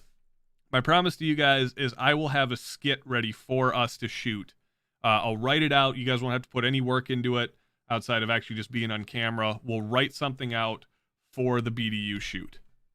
I love it. We'll do a big collab. We'll get some cross promotion, cross channel action going on. Ladies and gentlemen, give Black Diamond Guns and Gear a big round of applause. Make sure once again to subscribe to their channel. If you're in the holster market, check out that Fat Guy holster that they were talking about. Make sure to use their link to support the good guys over at Black Diamond Guns and Gear. And Josh, it's been a pleasure. You guys have a wonderful evening, okay? Thank you very much, guys. Really appreciate you having us. Cheers. All right, guys, we will move into the second half of the show as these guys figure out how to disconnect their computer. It might take them a minute because I had to, well, let's just say, there's some technical difficulties there. I'm just kidding. We love you. The next section of the show is top comments of the week, and as I get this ready to pull up, stand by one. Oh, we got something from Tiberius coming in over here. Look at this. You like that one? Yep, perfect. Tiberius. Love it. 2020, the rest of us. All right, here we go. Let's see if I can find Ranger. So N7X Ranger is the gentleman who is responsible for putting top comments of the week together for us every week. We thank you to him. All right. I'm assuming that some of these come from the most recent video. Now, I don't... Megan's cackling in the background. She just saw the picture. I don't know about you, Hypo, but... I'll be honest with you. If I had to be very honest with you guys, and the video performance kind of reflects this, if I had to pick a least favorite Tundra video that we've ever done, it's probably the video I did this week. You think so? Yeah, I just, there's something about it for me. My heart and my mind weren't totally in it, and as a content creator, you kind of get into those funks every now and again. So I'm not necessarily gonna like apologize for anything like that because it's content, and you know it had its funny moments, and I'm sure you guys had got some enjoyment out of it. But you know it was a little off brand for what I like to do, and like I said, my heart just wasn't in it. The writing was perfect, that the content was good, but there was something about it, man. When I was recording that video, I just, my head and my heart weren't in the right place while I was doing it. So, we got some interesting stuff coming up next week for you guys that will hopefully recover some of that energy and that interest, a little bit more on brand. And interestingly enough, it is another Carnage script. So we'll be seeing the second video or the second script from our good buddy Carnage from the Discord. Thanks, buddy, for putting forth the work and the effort. And he said, unfortunately, he won't have a new script for us this week, but we should have another one next week. And we have a skit coming up that involves us saving Eric. And that's all I'll tease. But we will dive into top comments of the week, guys. Top comments of the week, if you're unfamiliar, is a old segment that we revived from death a few weeks back. And it's where we kind of have somebody from our channel, i.e. N7X Ranger, kind of curate some of their favorite comments. And I read them aloud on the air, and we decide if they get the bit or don't get the bit. So the first comment, ew, wow, I almost had a stroke there. The first comment there comes from Entropic Girl. Don't believe you're a girl, but hey, appreciate that anyways. It says, personally, I keep myself hydrated using gin and tonic because quinine. Quinine. Okay, what the fuck is quinine? It's old. Okay, I'm not that old apparently, because quinine helps with malaria, which is needed, which is needed a thing in some parts of the world, and no one can ever be too safe. The gin steadies my hand and helps me give less fucks about this world. I would say Entropic Girl gets the bit. What do you say, Hypo? Definitely. Excellent. That is one of the highest honors that we can give to a commenter on the channel if they get or don't get the bit. You, Entropic Girl, absolutely get the bit.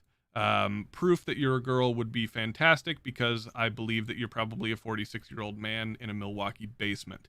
Fit and Fire 22 hours ago on the Tactical Fitness video says, did it say Olight? I approve of this message. He actually he put out an Instagram story a couple I think on the day of the release. Let's see if I can find it. Whatever. And it said something to the effect of, I'd like to thank Tundra Tactical for spilling the beans on all of my secrets or something like that. So I'm happy that Mark watched the video, and interestingly enough, it's actually gotten more social media coverage than any other video that we've ever done, but no views. Like, nobody's watched the video, but the content creators enjoy it, which is a nice thing, I suppose. Our good friend in chat here, Albert Trujillo, I hope I'm saying that correctly, Albert, says hashtag Tundra Nation, outstanding. First of all, if you guys do want to get a response from me in a video, make sure to use the hashtag Tundra Nation in your comment, and also do your best to comment within the first hour of the video being released. That is the best way to get a response from me from the comment section of our YouTube channel. Not to say that if you don't comment within the first hour, you won't get a response, but you will almost certainly if you use the hashtag Tundra Nation and you comment within the first hour of the video. Albert Trujillo says, hashtag Tundra Nation, so I have to ask, what kind of workout and mad calories do you do, or do you burn by gaming 4 hours while swigging whiskey and raging every time you get shot at? That's actually the secret, is I keep my heart rate up by just furiously cursing at the computer screen and saying weird things. Hypo, you missed it. I screamed, oh goddamn my chicken nuggets today. While playing Rising Storm 2 Vietnam. Didn't even realize that I said it until after I had said it, and I kind of went back. I was like, wait, did I just say that? So that's kind of the secret. The heart rate stays high. So even though I'm in a sedentary position, hashtag vocab, even though I'm in a sedentary position, I'm not moving around, the heart rate is still elevated, so my body is passively burning those calories. And that is the secret to keeping the dad bod in check, because we don't want to go from dad bod to excessive dad bod. We definitely are not, Fit and Fire approved in terms of our health and physique, or Brandon Herrera approved, but we're getting there. And that's also one of the reasons why we released this week's video, is we wanted to let everybody know that it is possible. It is possible to do that. You just got to drink hard liquor and Rippets. That's pretty much it. Liquid diet. So, yeah, I mean, it worked in the 60s and 70s. So Albert Trujillo, of course, we have to give you the honor of getting the bit. Albert Trujillo officially gets the bit. Josh Harding, wow. We have a former Minnesota Wild goaltender commenting on our videos. That is pretty intense. Ooh. I'm sure it's not the actual Josh Harding. Okay, just quick aside. How fucking cool would that be? like if all of a sudden, like, one day I don't know what kind of sports ball you watch, but I'm a big hockey guy. So like what if, like, one day, like, Wayne Gretzky just commented on one of my videos or something? Shit. Like, out of the blue, right? It'd be even bigger. Not mine, I'd be like, hockey sucks. Oof, big. Fuck you, big boy. I meant to do, but it'd be even bigger than when Hickok45 commented on one of our videos. Yes, that did happen at one point. Josh Harding, the former Minnesota Wild goaltender, would like to know, or would like to say, he says, hell yeah, Power Thirst reference. Yes, I'm so happy. Okay, that section for me, I think, was the saving grace of the video. Interestingly enough, I actually wrote that section. The whole the vodka and Rippets bit. That was not in the original section. And as much as I love Eric, like I said, just my head and my heart wasn't in it, so I had to add something to it, on my creative side to kind of get my motivation up, and that was my contribution. So I don't want to make it sound like, oh, Eric sucks shit through a straw. He obviously does not. Well, he does, but just not in the sense of his writing. And so I wrote that bit imagining a Power Thirst commercial in my mind. And if you guys aren't familiar with Power Thirst, the Power Thirst meme, let me pull it up for you since we're doing videos. Let's see. So this predates memes. Like, this predates memes in every sense of the word. This video is 13 years old. And it only says, wow, this blew up. 32 million views. And this was like one of the OG memes. If you guys have been around we have viewers that aren't as old as this video. But if you guys have been around and in the internet community long enough to remember this, kudos to you. And here we go. The Power Thirst video. Hey! Do you want to feel so energetic? Try Power Thirst. Energy drinks for people who need gratuitous amounts of energy. With all new flavors like chocolate. Chocolate energy. It's like adding chocolate to an electrical store. Sound the alarm. You're gonna be uncomfortably energetic. What's that? You want strawberry? Well, how about rawberry? Made with lightning. Real lightning. Sports. You'll be good at them. It's an energy drink for men. Energy. These aren't your dad's puns. These are energy puns. Turbo puns. All right, so I think we can kind of get the bit there. It goes into a little bit of a dangerous territory a little bit later on down the video that we're not going to show. But yeah, that is definitely a Power Thirst reference. And we're happy that somebody recognized it. That makes me really, really happy that somebody else is cool enough to get the old Power Thirst reference. One of these days, what we should do is we should do like, like the, what's the old VH1 series? Not Behind the Music, but like before they were famous or whatever. Oh yeah. We should do like memes before they were like memes before memes existed, or memes before memes. And we should go back through like old enough to make this happen. Like back in like 2002 or you'd set us up the bomb. Yes, and, exactly. You're the Amsterdam. Man Now Dog and like all of like the original find a black sheep. Yeah, exactly. Like we should go back through and just educate. It's our duty to pass on the meme knowledge. We are. I mean, we might not be the best, but I think that we classify or qualify at least as meme lords, or at least I think so, yeah. you know, at least. I got nothing. I was gonna make like some feudalism joke, and I think when we do this, though, we need to recognize things off of the internet, such as the Quiznos subs commercial from that time with the with the pygmy marmots. Yep. The old Budweiser commercials. Was you know, like that was that's what paved the way, right? It paved the way for all of this craziness, this cacophony hashtag vocab of craziness. We got to get a hashtag vocab shirt, by the way. It should be a thing. It should be a thing. It should have like all of the hashtag vocab terms that I use on the back, and it should just say hashtag vocab on the front. The next and final question for Tundra Nation, excuse me, comment from top comments of the week comes from Morgan H. Morgan H says, a bigger waistline means more pouches. Oh, wow. This is actually kind of solid. A bigger waistline means more pouches on your battle belt. I mean, you ain't wrong. Missing out? You might be. I might be able to carry an extra mag. I'm putting my family at risk. Dude, you start hoovering turkey legs. Fuck. Yeah, just John Madden style.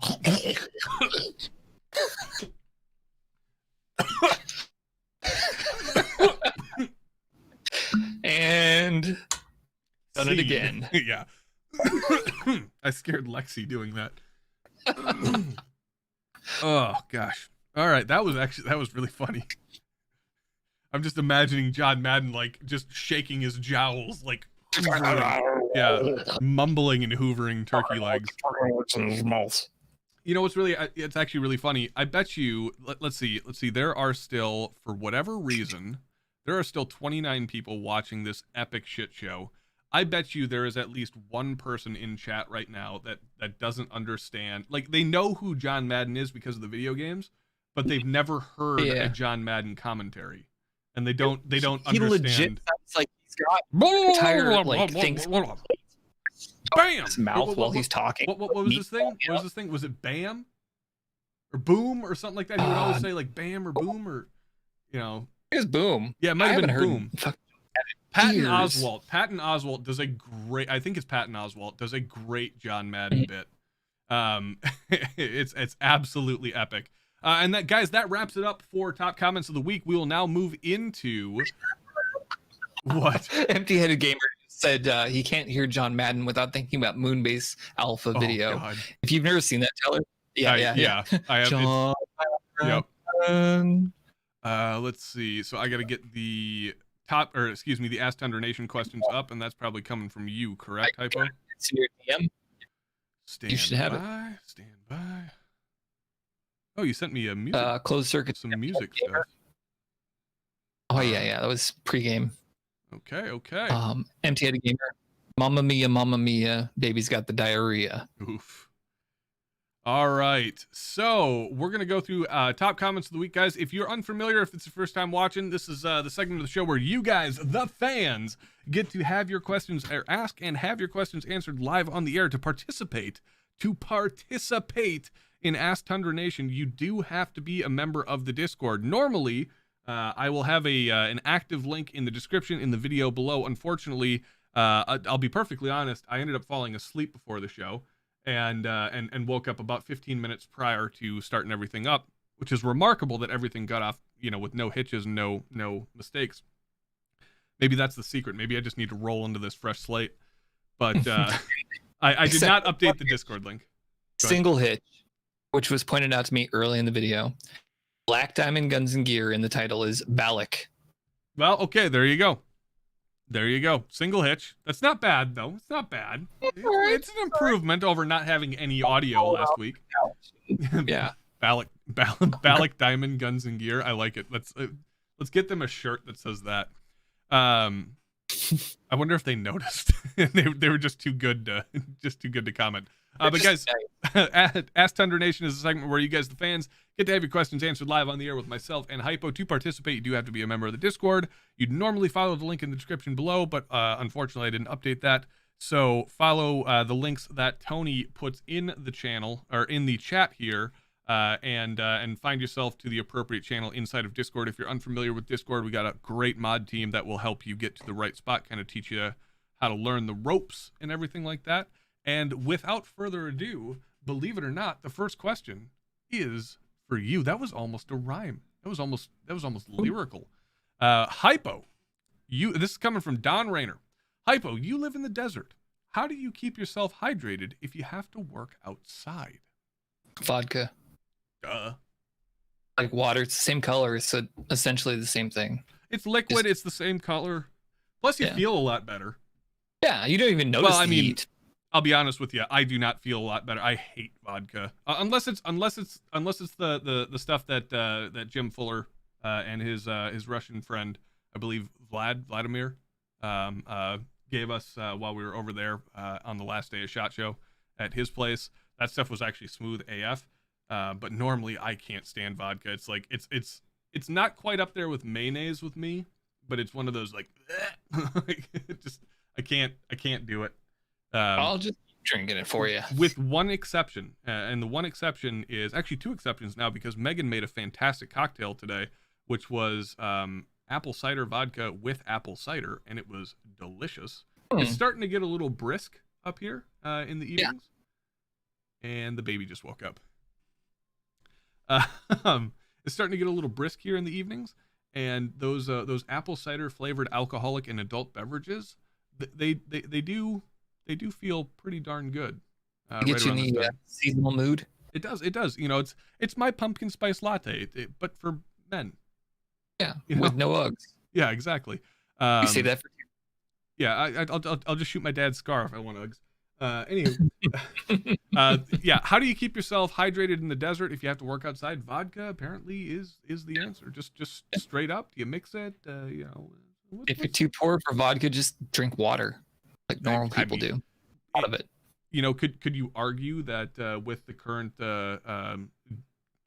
not geopolitical but maybe socio-political climate, that maybe one day within the next 5 years, water could be potentially more expensive than vodka? Yes. So I mean, you're giving future-proof advice here. I mean, you heard it here first. Yeah. I'm a tastemaker, trendsetter. Yeah, I mean, good consumer advice right there. Next question comes from our good friend N7X. Actually, the next two questions come from N7X Ranger. He would like to know, I recently watched a video on how to build an AR-15 lower, and there are plenty of small pieces, especially springs, that could get lost or damaged. I think we did a video on this. Are there any ways the design could be simplified? I like how the Arrow M4E1 has an integrated trigger guard. Okay, so let me start with saying, Ranger, quit trying to change something that's good. You're trying to com block my stuff. Yeah, he's trying to turn it into a fucking CZ. Yeah, exactly. There's some pretty cool. At least in terms of like pins, a lot of threaded pins, especially like the trigger guard pins, are threaded now on a few lowers that make knocking pins out a little less scary. Yeah. So for you guys know me, I don't do a whole lot of building of rifles. I'm not a mechanically inclined person, and I don't have a whole lot of tools just floating around. So I rely on other people to do that for me, just like I rely on other people to carry the weight of this channel for me. And yep. And so I don't have a ton of experience and can't comment too in depth on this, but in the two rifles that I've participated in building, specifically the lowers, and the third that I attempted to do solo and just never ended up finishing, not due to any problems, but just time, I guess. Well, not time, but just like a lack of interest. I've never found it that difficult to keep track of everything.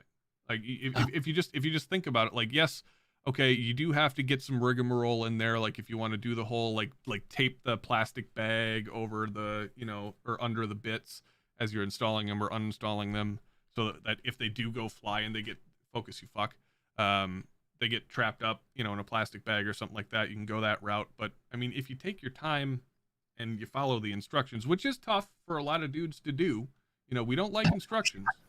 No. Yeah, but if you suggestions. Yeah, exactly. It's a guideline.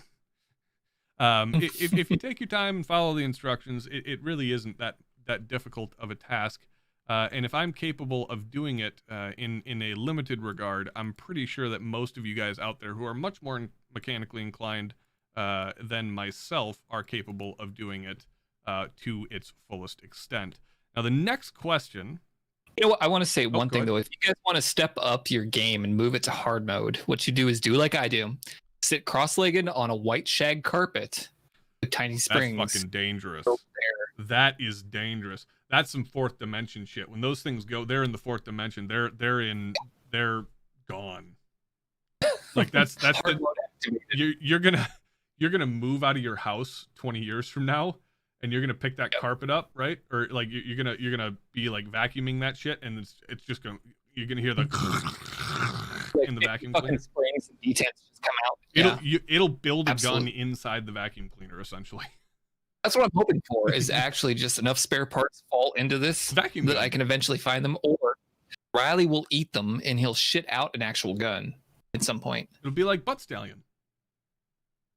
There you go. There you go. If you get that reference, you're cool. Diamond.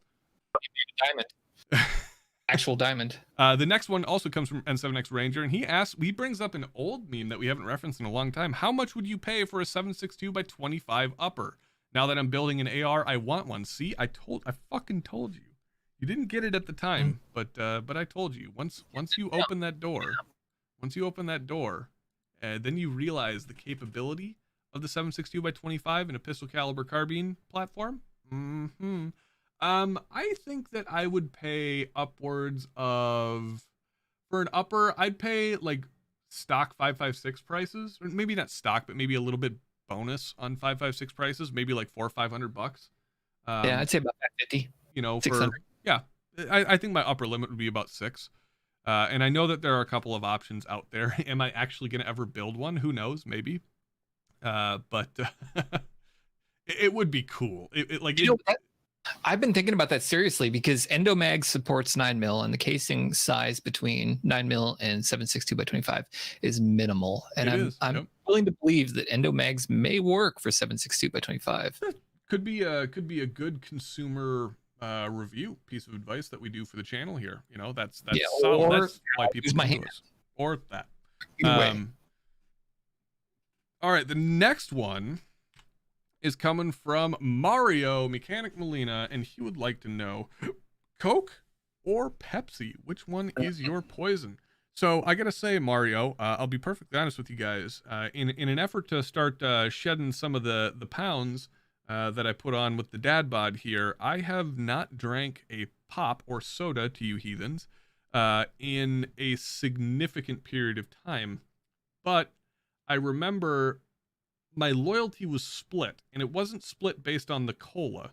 It was just split on the brand. So like I was a Mountain Dew guy, right? Okay, fair enough. Mountain Dew guy. And I did enjoy Sierra Mist over Sprite, or well, I guess 7-Up originally over Sprite. I just thought it was a little crisper, had a good crisp taste. Sprite was a little too sweet for my liking. But if I did have to pick between the two, I think that I might go Coca-Cola between the two, for the same reason. I always thought that Coke was a little less sweet than Pepsi. It could be completely wrong. Hey, no, you're right. No, I agree. I think Coke is more acidic. Yes. And a little bit more tart than Pepsi is. Pepsi is mostly just like sugar water. So, and anybody who drinks it needs to be taken out back. This is going to be thoroughly. This is going to be a weird transition, but back when I was a smoker, back before I started hitting the old choocher here, the big thing that the big addiction that I realized that I had, like outside of the nicotine, like, a lot of people have like the oral fixation where they chew the toothpick or, do whatever. The big thing that I had was the throat hit, like the big, the big heavy drag early in the morning. You get that burn in the back of your throat, Yeah. which kind of transition to your vaping. Yes, because I smoke straight toothpaste, or I vape straight toothpaste. Never smoked menthol cigarettes, interestingly enough, but it gives me that. It's the thing that gives me that throat hit. There's a joke in there somewhere. But I remember that Coke was always that pop or soda to you heathens, or Coke to you extreme heathens. Even though it's called Coke, but you guys call everything Coke. You know which crazy people I'm talking about. I remember Coke, like when you took that big first massive chug of it, it would just always like it burned the back of your throat, and it always cleared out all the last bullshit. Exactly. You like it was a cleanse. Problem. It was a cleanse. And I just remember Coke being or Coca-Cola, not cocaine, but Coca-Cola being the best at that. So I would choose Coca-Cola. Clears out. Yeah, Coke clears everything out. That was a remarkably in-depth answer to that question. Didn't realize we could go for 3 minutes on Coke or Pepsi, but we did. Uncle Mike, good old Uncle Mike coming in. I haven't heard from him in a while. He says, so with COVID cases spiking and ammo kind of being short-handed right now, haha, understatement of the century. If things spike again, how long do you think it'll be until things get back to normal? So I'll essentially eliminate the second half of that statement where he says, if things spike again. Oh, and this question was about 2 months ago. Yeah. So I think they have spiked again. I guess at this point in time, yeah, we probably have. My response to this question is going to be a little disheartening to some people, but my guess is it's going to take about 2 years for everything to get back to the way they were. Because if we look at kind of the last ammo shortage, back in 2012-ish, 2013-ish. Yeah, right around there. Where obviously it wasn't to this extent, but things like 22, the 22LR, UN was buying all of it, right? Conspiracy, Carl, thank you. It really took, like, even in that situation, it took about 1.5 years for everything to really get back to normal. And this is significantly more severe in terms of an ammunition shortage, and in certain cases, firearms shortages as well, although not quite to the greater extent. I think that even though we are having still very heavily increased sales percentages and numbers in terms of firearms, I do think that firearms are becoming easier to acquire than they were about 6 months ago. So that demand is kind of leveled off. But with ammunition, here's the problem. With this shortage, you got people like me and you got people like Hypo. If a good deal comes along, we're gonna buy it, but we're not going, like, I don't see a world in which I'm paying 60 some odd cents for steel 9mm, or 40 cents or 50 cents. I'll just not I'll just hold on to the stuff that I got and I won't shoot, which is unfortunate. I don't want to have to say that, but it's kind of the reality of the situation. We're not rolling in the cash to the point where I can justify making that purchase, especially when I got a daughter and a wife that, here's the thing about Megan. Like, one of the guilts that I have is Megan never buys anything. Like, she's the only wife in the world, maybe yours too. Yeah. We everyone tells me these stories like, oh, I'm married, I don't have any money. I was like, oh shit. I guess I really lucked out then, because like my wife does not buy anything. Like, she doesn't go out and buy. She never asks for anything. So I feel guilty when I go out and I buy a gun. Like, I don't have, like, she never asks me to say, hey, just tell me before you do something. She's just like, yeah, go nuts. I know that we'll make the money back. And, we went out and spent like $4,000 on a computer. She didn't even bat an eye. And yeah, exactly. And what you have to do is you have to trick her into buying her own guns. Well, so the thing is with this, it's like, I feel bad when I spend $20-$30 on something and she's she's not getting anything, so of course I do my due diligence and I try to surprise her with cool stuff every now and again. But the ultimate point of this is, like, because of that specific reason, to be perfectly honest, because of that specific reason, because she's just a good lady and she doesn't criticize or ridicule or anything like that, I'm not going to be the guy that goes out and spends an exorbitant amount of money on 9mm or 5.56 just so I can go shooting. I'm gonna give that up for a time, so that my wife can enjoy her hobbies and things like that. Sure. And I'll wait till it calms back down. I've got enough money to shoot a couple of videos and still have a few rounds left over for, you know, a crummy situation. Enough to where I'm comfortable with.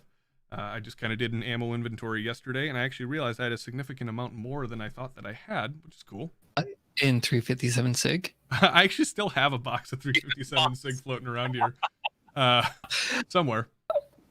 But yeah, so back to his question, I really think like it could be, I would say minimum from this point forward, we're probably looking at 2022 where you're back, at least 2022 to 2023 is when you're going to be back to paying 17 cents a round for 9mm and 33 cents a round for 5.56 would be my prediction, which is unfortunate, but I'm going to split that. I'm going to say about a year.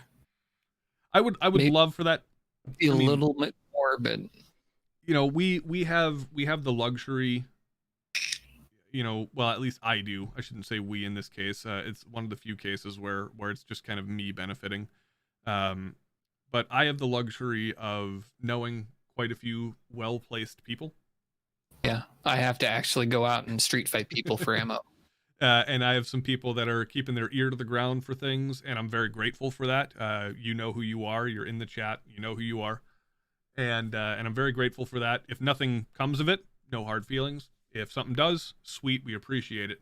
But I'm blessed and fortunate enough to have friends like that that are keeping an ear to the ground for some good deals coming down the pipeline for us. So I am confident that, at least in my particular case, I won't have to suffer that quite as long, which is, you know, it's cool for me. It sucks for everybody else. And I hope that doesn't come off too conceited. Yeah. Oof. When you're shooting that stuff, you're really hurting. But I'll be honest with you, I'd honestly fight somebody for a couple of boxes of that right now. But yeah, I'm fortunate enough to have some well-connected friends in some good places. So hopefully at a certain point in time in the next couple of years, we'll have some replenishment of the supply coming in. We'll be able to allot that to videos. But for the rest of us, I do think that we're probably looking at between 2 and 3 years. Hypo says 1 year. You heard it here. Let's take the over under on who is right, and go.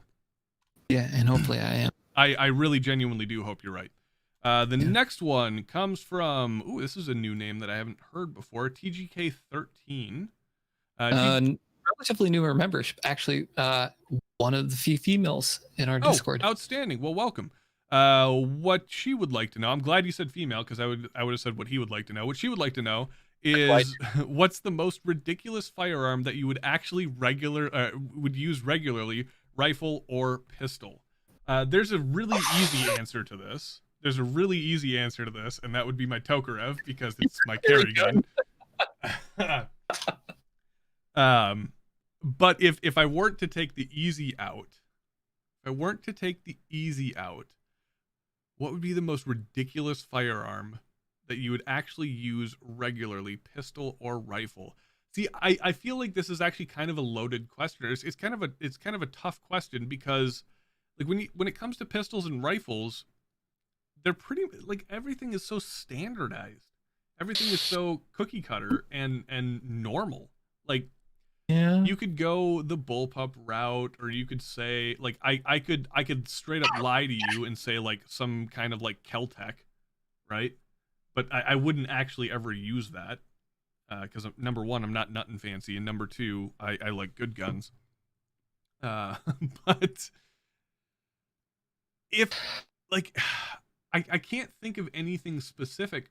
It's ridiculous firearm you would actually, well, you know. But so I'm going somewhere with this. I would actually amend her statement ever so slightly to include shotguns as well, because as much as I dislike shotguns for a defensive purpose, I feel like a lot of the ridiculousness revolves around shotguns. Like, that's where all of, like, the really, like, outlandish weird stuff goes. Actually, a judge would be a gun that, like, if it was, like, if all else was lost Like if I had no other options, right? And I'm out in the desert there. Oh, it's a snake gun. If I'm out in the desert there and I needed that 45 long Colt or that 454 Casull and 410 functionality, you know, it's a feature. That might be my answer to that. I feel dirty and like I should take a shower after I said that. No, I really want to take a shower after saying this one. Oof. God, if you say Sky Pistol, you're never hosting. Oh no, even worse. And it's mostly inside joke, but Rhino. Oh. That's actually, honest to God, that's a way better answer. That is a way better answer. If I had remembered that. Hey, by the way, look what I have. You know, to be Every perfectly day. honest, that's honestly, it's the perfect answer, because the Rhino, there is like actual evidence that it has superior performance to you know, your standard, right? But it's still stupid. It's stupid. It's stupid. It's just dumb. Right? Well, okay, so when you use cartridges with it, not shells, superior performance. Yes. So when you start getting into the silly shit.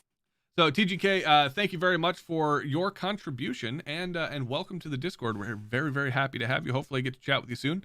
The next one comes from old Boogmaster Ranger, also known as Dongmaster Ranger, would like to know, do you think when people say just as good, they really mean just as good for my needs and applications, or do you think they truly believe their budget guns are actually just as good? Or do you think it's a mix of both? If I'm genuinely honest here, like if I take away like all of the Tundra facade, I do think it's that last statement. I think it's a mix of both. That's actually a good. Go ahead. I think it's a really good question. It is. It really is. I think a lot of people they immediately go straight to that. You're just as good, or yeah. Well, so I think to be perfectly honest, there's a good reason for that. I mean, you know, the meme didn't just materialize. You know, sure. So here's the thing. Here's the thing. The fault is on the extreme. It's almost kind of like politics. The fault is on the extremism of both sides. Okay, I think that deep down inside, all the hardline just as gooders understand that their gun is not just as good, but it's good enough for what they need it for, and that's kind of the evolution that the just as good for meme is taking. You know, the defense of it is saying, well, it's not just as good, it's good enough for what I need it for. And if you were to argue that, then yeah, I could agree with you. I mean, I don't know you. You know, your personal situation might be different than mine, and I can't imagine a scenario where a Sky Pistol would be good enough. But hey, maybe it is. Yeah, all you can afford is a high point. Yeah, exactly. You know, and that's kind of the big one is like, you know, the Second Amendment isn't for those who can afford it. It's for everybody, right? So if you build something in your garage, go for it. I know that's like some of you newer members here might be like completely taken aback hearing us say that, but just remember that the Tundra the Tundra tactical stuff is just a bit like we're actual human beings most of the time. Well, Hypo doesn't have a soul, but he's masquerading as a human being. I in fact am a human being. I have successfully procreated, and that's my proof right there. But anyways, I think it is just down to extremism on both sides. The just as good or excuse me, the anti-just as gooders, the guys, you know, that we play in our videos where we're making fun of them all the time. We're making fun of the person who will sit there and argue the point. They will say with just dead pan certainty, right? Mm-hmm. That their Taurus G2C is just as good as a Glock 19, when in fact it is not. It is absolutely not. There is no differences. There is no world and no way that a Taurus G2C, a gun that's been out for less than 10 years, is just as good as the best-selling handgun in America for the past damn near 30 years. There's no possible way that it's just as good. It's just not. It doesn't have the pedigree. It doesn't have the performance standard. It doesn't have the manufacturing standard for damn sure. It might function to your specification just as good, but from an empirical, statistical perspective, it is not just as good. And so that's, I think, where the meme comes from. And what we're making fun of is we're making fun of the people who will sit there and argue that point, while in the back of their mind, they're like, no, I get it, but I'm so brand loyal. I'm so invested in my purchase. It's my decision. How dare you attack my beliefs and my decision? It's the same thing that we fuck with people on, from like I said, a politics perspective. It's like, oh, if you disagree with me, then I must attack you. And that's what just as gooders are. Sure. Well, you know what? Yeah, I just had a really interesting thought too. Is so you take that extreme difference, right? Glock versus Sky or G2C High Point, but let's shrink that down to Walther versus Canik. Sure. Right. My Walther or my Canik is probably not just as good as a Walther. No, it's absolutely not. Is considerably better in a lot of areas. Oh, but yeah, and it's so minimal that like you exactly. really have to investigate it. But I couldn't say that. I could not say this is just as good as a Walther PPQ. It's a damn fine gun, but it's not just it's a great fucking gun. Yeah. It's modeled after. It's good. It does what I need it to do. It's made on Walther's tooling. It is essentially the same gun, but it's made to a lower manufacturing standard. For budget. Yeah, exactly. That's it. Yeah. So it's not just as good by any means, by any stretch of the imagination, but it's a damn fine gun. And so maybe one day with our comedic attack on gun tropes, we'll achieve that understanding. Who knows? Can I outshoot you on my XDS? Okay. That if that happens, I'm shutting down the YouTube channel. So if you ever get pissed off at me and want to kill the YouTube channel, just practice up real good. I'm actually fairly confident you probably could. All right. So the next question comes from that good old Made in America. What state's Croatia in? Croatia's it's the South. I think it's the 58th state. The next question comes from Tactical. It's a bit of a long one. He would like to say or like to ask. In countries where firearms are severely restricted for private ownership, options such as air guns, airsoft guns, and blank firearms may be a private citizen's only option to scratch that shooting itch outside of jumping through a lot of red tape. Such as firearms enthusiasts in the land of the free, it's cringy to see things like IPSC, air action, blank gun hobbyists, and replica airgun shooters running drills.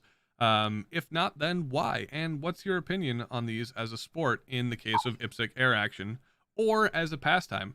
We here at Tundra Tactical have always said, you do you, man. Because we definitely understand that,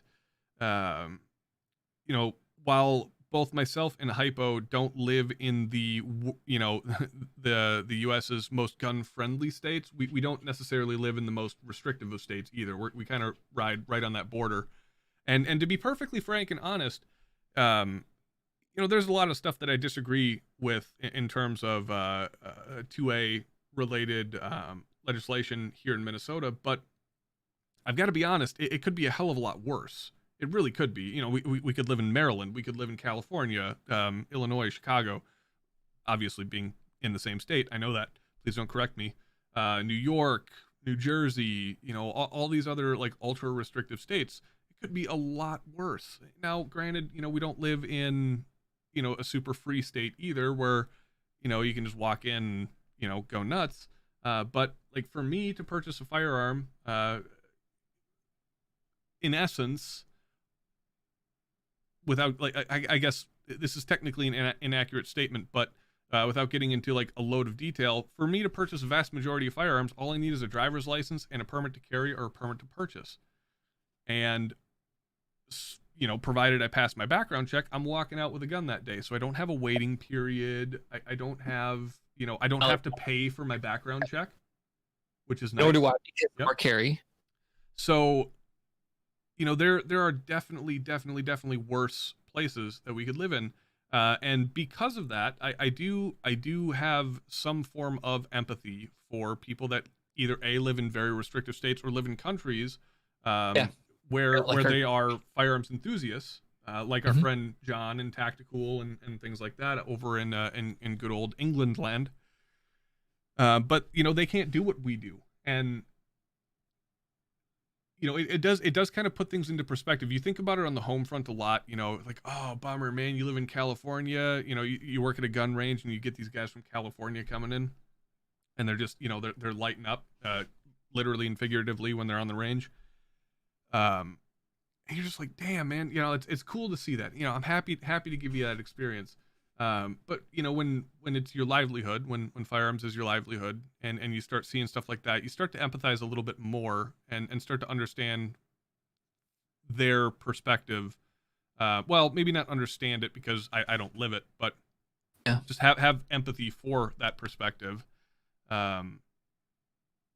Because you respect the draw to the in our case, in our country's case, the Second Amendment lifestyle, and in other countries' cases, just the firearms lifestyle in general. So you respect that drive to it, and they're trying to get the same thing that we're getting out of it. They just don't have the opportunity to do it, and that's A, unfortunate, but B, you got to respect the hustle. You got to respect the hustle. Sure. And so for stuff like that, man, if I lived in England or Germany or wherever where I didn't have like ready access to the guns that I have now, I'd still be the same person, and I'd be one of these guys. I'd be out there, running airsoft. I'd be out there running IPSC, air action, blank guns, stuff like that, just so I could stay connected to the lifestyle. And that's really what it's all about for us. Yeah, I mean, as a bit of an insight to me, I own a few air guns and replica air pistols, BB guns. I know, but they're modeled after they're the same weight, same size, and everything. So I can do draw practice in my backyard if I don't feel like leaving or going way the fuck away. Well, that's a whole nother standard. God, it's huge. I mean, but there's a lot to be said about just the practice, the manual of arms practice involved with airsoft and with BB guns, air guns, whatever. When it comes to that, if you handed somebody a rifle, I'm sure that the first couple bangs would scare the shit out of them if they'd never actually shot a gun. But I think that they would be able to make their way around it okay. Yeah, the skills are transferable. Or the muscle memory is generally transferable. I mean, a lot of the times, like you were saying, especially with these airsofters, in other countries specifically, not just the LARPers, Ranger. I know. Just kidding, Ranger. We love you, buddy, and we do. Thanks, Ranger. Thanks, Ranger. But like if you look at a lot of these other countries where they have like airsoft is humongous. It's essentially the same thing as what we're doing, and arguably it's a little bit more accessible because you can actually provide some of that, not necessarily force on force, but you can provide some of that real-time action and external stress. Yeah, exactly. So it's an interesting kind of dichotomy between their hashtag vocab. It's an interesting dichotomy between their inability to legally own actual firearms, but also maybe their ability, and obviously we have this as well, it's just because of our love of firearms, shooting, bullets as opposed to pellets or BBs. A lot of us, myself included, don't spend a whole lot of money on, alternatives to firearms, like airsoft or air guns or things like that, where we could do that dry fire practice or that force on force simulation. So they might have a little bit more of a motivation to actually get the real-time training in, where we might not, where we would pay $500-600 to $1,000 to go to a course hosted by John Lovell or Gunsight, and we might only do that once a year, where these guys might be going out 4, 5, 6, 7, 10, 15 times a year to put that training into effect. And gunning with kit on. Yeah, so that is absolutely and there are plenty of people in the States that do that too, but it's just not quite as common, I don't think, because we have access to actual guns, and the funding to supply that habit is great. You know, we dedicate a lot of our money to that, and a lot of that airsoft stuff ain't cheap either. For like the good stuff, like the simulation, it costs just as much as a real gun in a lot of cases. Yeah, like a airsoft rifle, it's probably $600.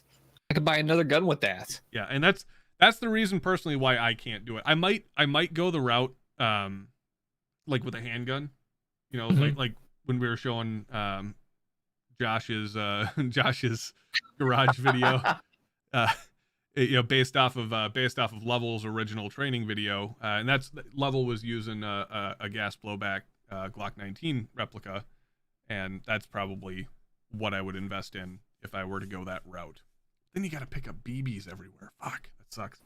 Next one, we're gonna go a little bit longer tonight, Hypo, if that's okay with you.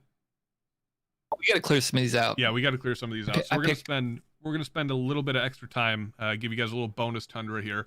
And that's my purse on the next question. Would like to know, is it just me, or is there no reason to Cerakote a revolver? I didn't know that this was a question that needed to be asked, to be perfectly honest. I don't understand why you would ever Cerakote a revolver, like off of its base finish. Like, I understand that there are certain revolvers that might come Cerakoted, but like, I don't understand why you'd ever change it. Like, there's no reason. When was the last time you saw a Pepto Pink revolver? I mean, maybe that needs to be a thing for the memes. I mean, you're the king of Pepto Pink, so yeah. Moving on. The next one comes from Mr. J. Mr. J would like to know thoughts on, oh god, is it Vegeta? Oh, this Vegeta? The King thoughts on a King Vegeta cosplay. I don't even know. Okay, I gotta look up King Vegeta. I'm sorry if I'm it's an a dragon uneducated fool. Over 9,000. Oh, okay. If you would have said that, all right, I would have got it. Thoughts on a King Vegeta cosplay for a Halloween video. King Vegeta is Vegeta's dad and has a beard, so in my opinion, it works. No, would be my simple answer. There's don't much cooler characters with beards. I don't. He's got hair, dude. I can't. Like, he's got the beard definitely, but like, I don't got any hair. I'd have to wear a wig, and that would be. I'd rather like shave and go One Punch Man style. You know, here, Hypo, I'm going to pay you a compliment here in just a second. It's a rare occasion, I know. I'm going to pay you a compliment. You were talking about the epicness. Hold on, I got to pull this up.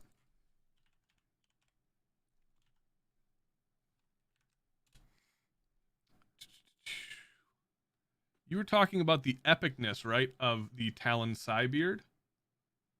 Yeah. I'm going to go ahead and say yours is better. So that's Talon's. There's Hypo. There's Talon.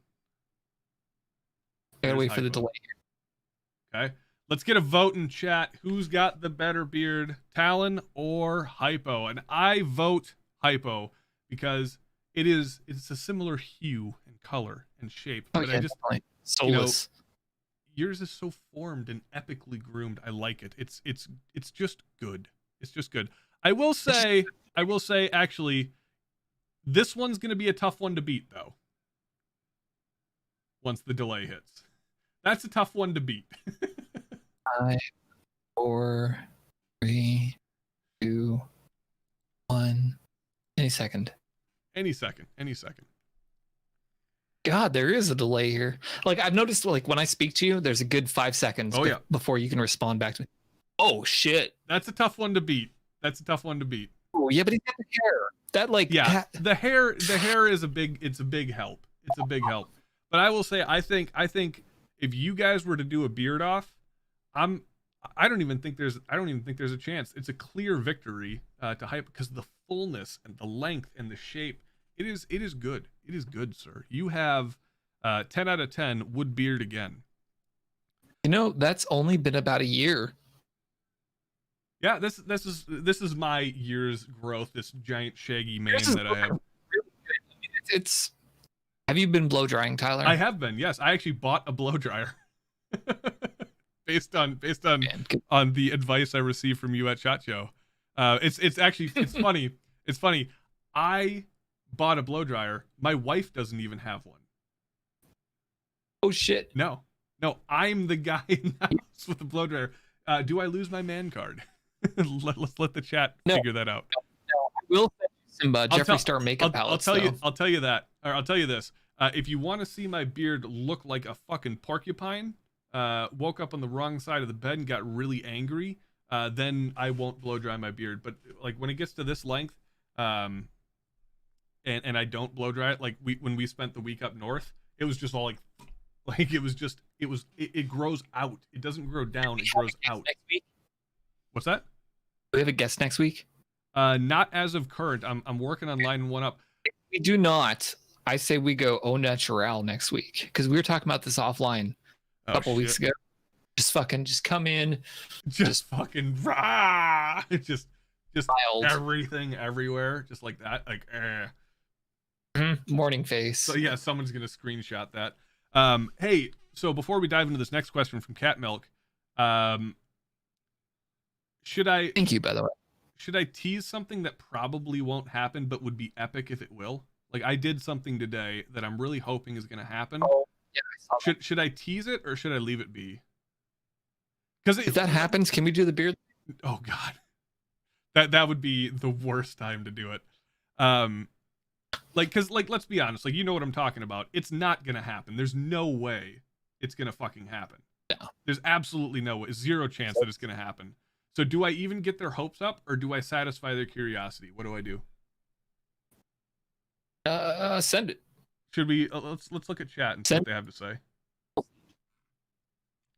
Well, clearly they all love me. They are definitely voting also, for you, Hypo 2020. Wait.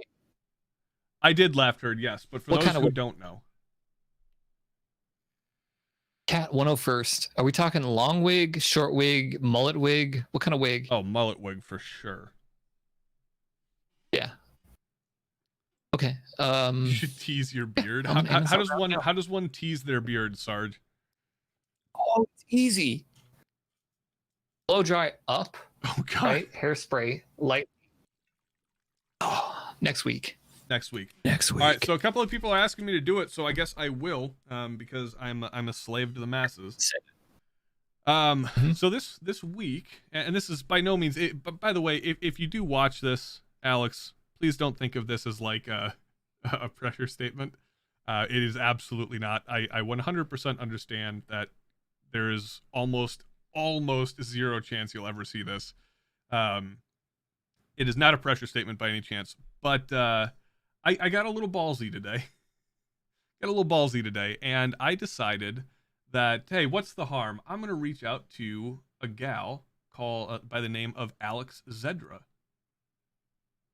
Yeah, where's Sasha Grey? And yeah, right. And invite her through her talent agency on to the show to see if she would come on and sit down and spend some time with us. If you guys are unfamiliar with Alex Zedra, she's I think probably most notably, I don't even know, it's kind of split down the middle. Like she's a really big YouTuber and streamer, video game streamer, primarily known for Call of Duty. She actually is modeled in the game as one of the characters. But she's also a big-time shooter, too. And that's one of the things that we're trying to do, is we're trying to reach that crossover between video game players and shooters, and trying to kind of blend those two environments together, because we play a ton of games on the Discord. And so, yeah, I took the shot in the dark today, and I emailed, I believe, her agent. I don't know. I've never spoken with her before, never met her before. And what's up, Grim? And I'm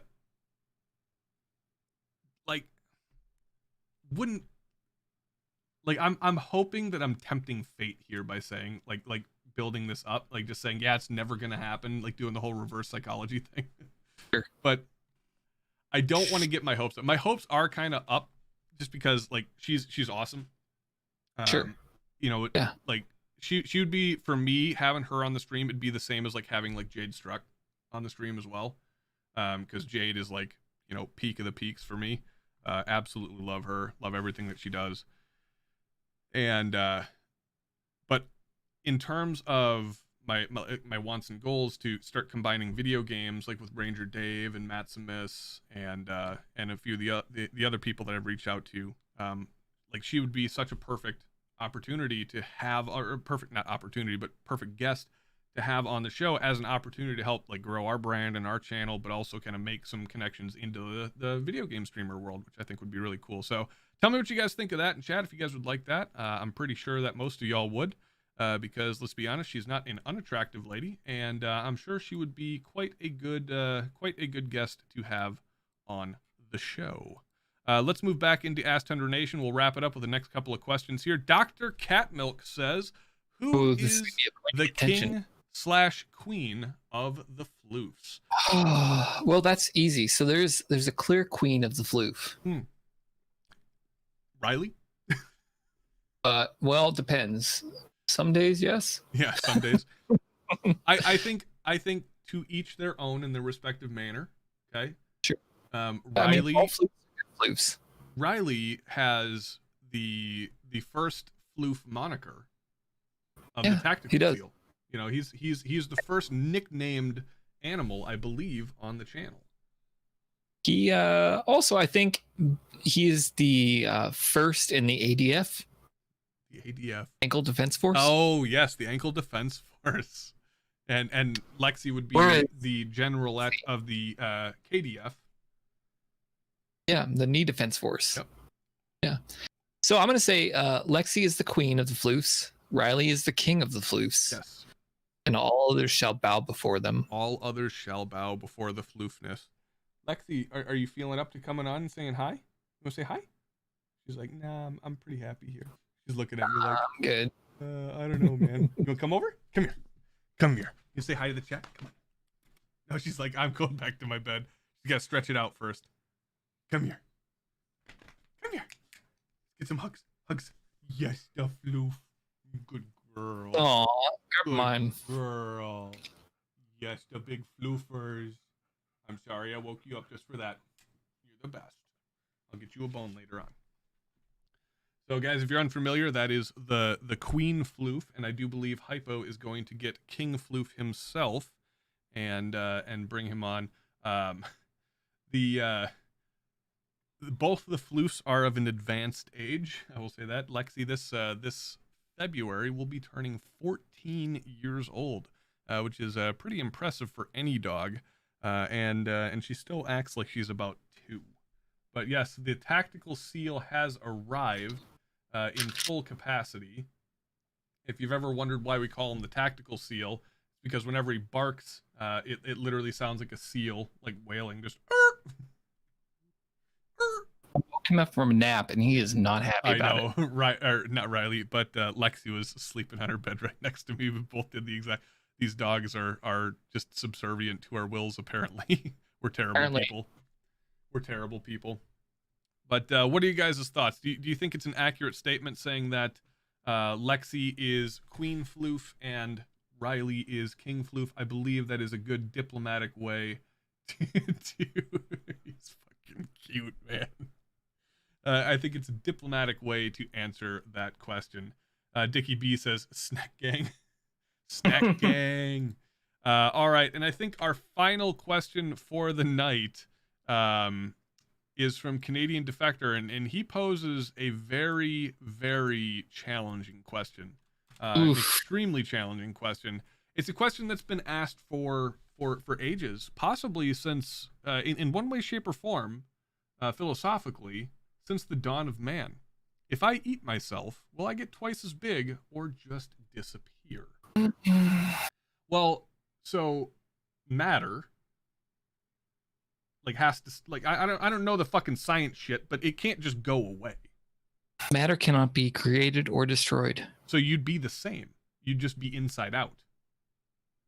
Yeah, it would be exactly the same as you were before. Same mass. Exact same mass, just inside the fuck out, and probably really disgusting. And I think that is the proper science answer to that. To all, I know we got a couple of fucking science dudes, engineer folk in the house, or people that know about this shit more than I do. Am I accurate in saying that? Am I accurate in saying that, or am I just off my rocker? What do you guys think in chat? Would you get twice as big, or would you just disappear, or would you be the same? Apparently, the ultimate prolapse is the answer. Yep. All right, guys. I think that is where we are going to end it for this fine evening. We gave you an extra 24 minutes of the show because we needed to burn through some of those questions.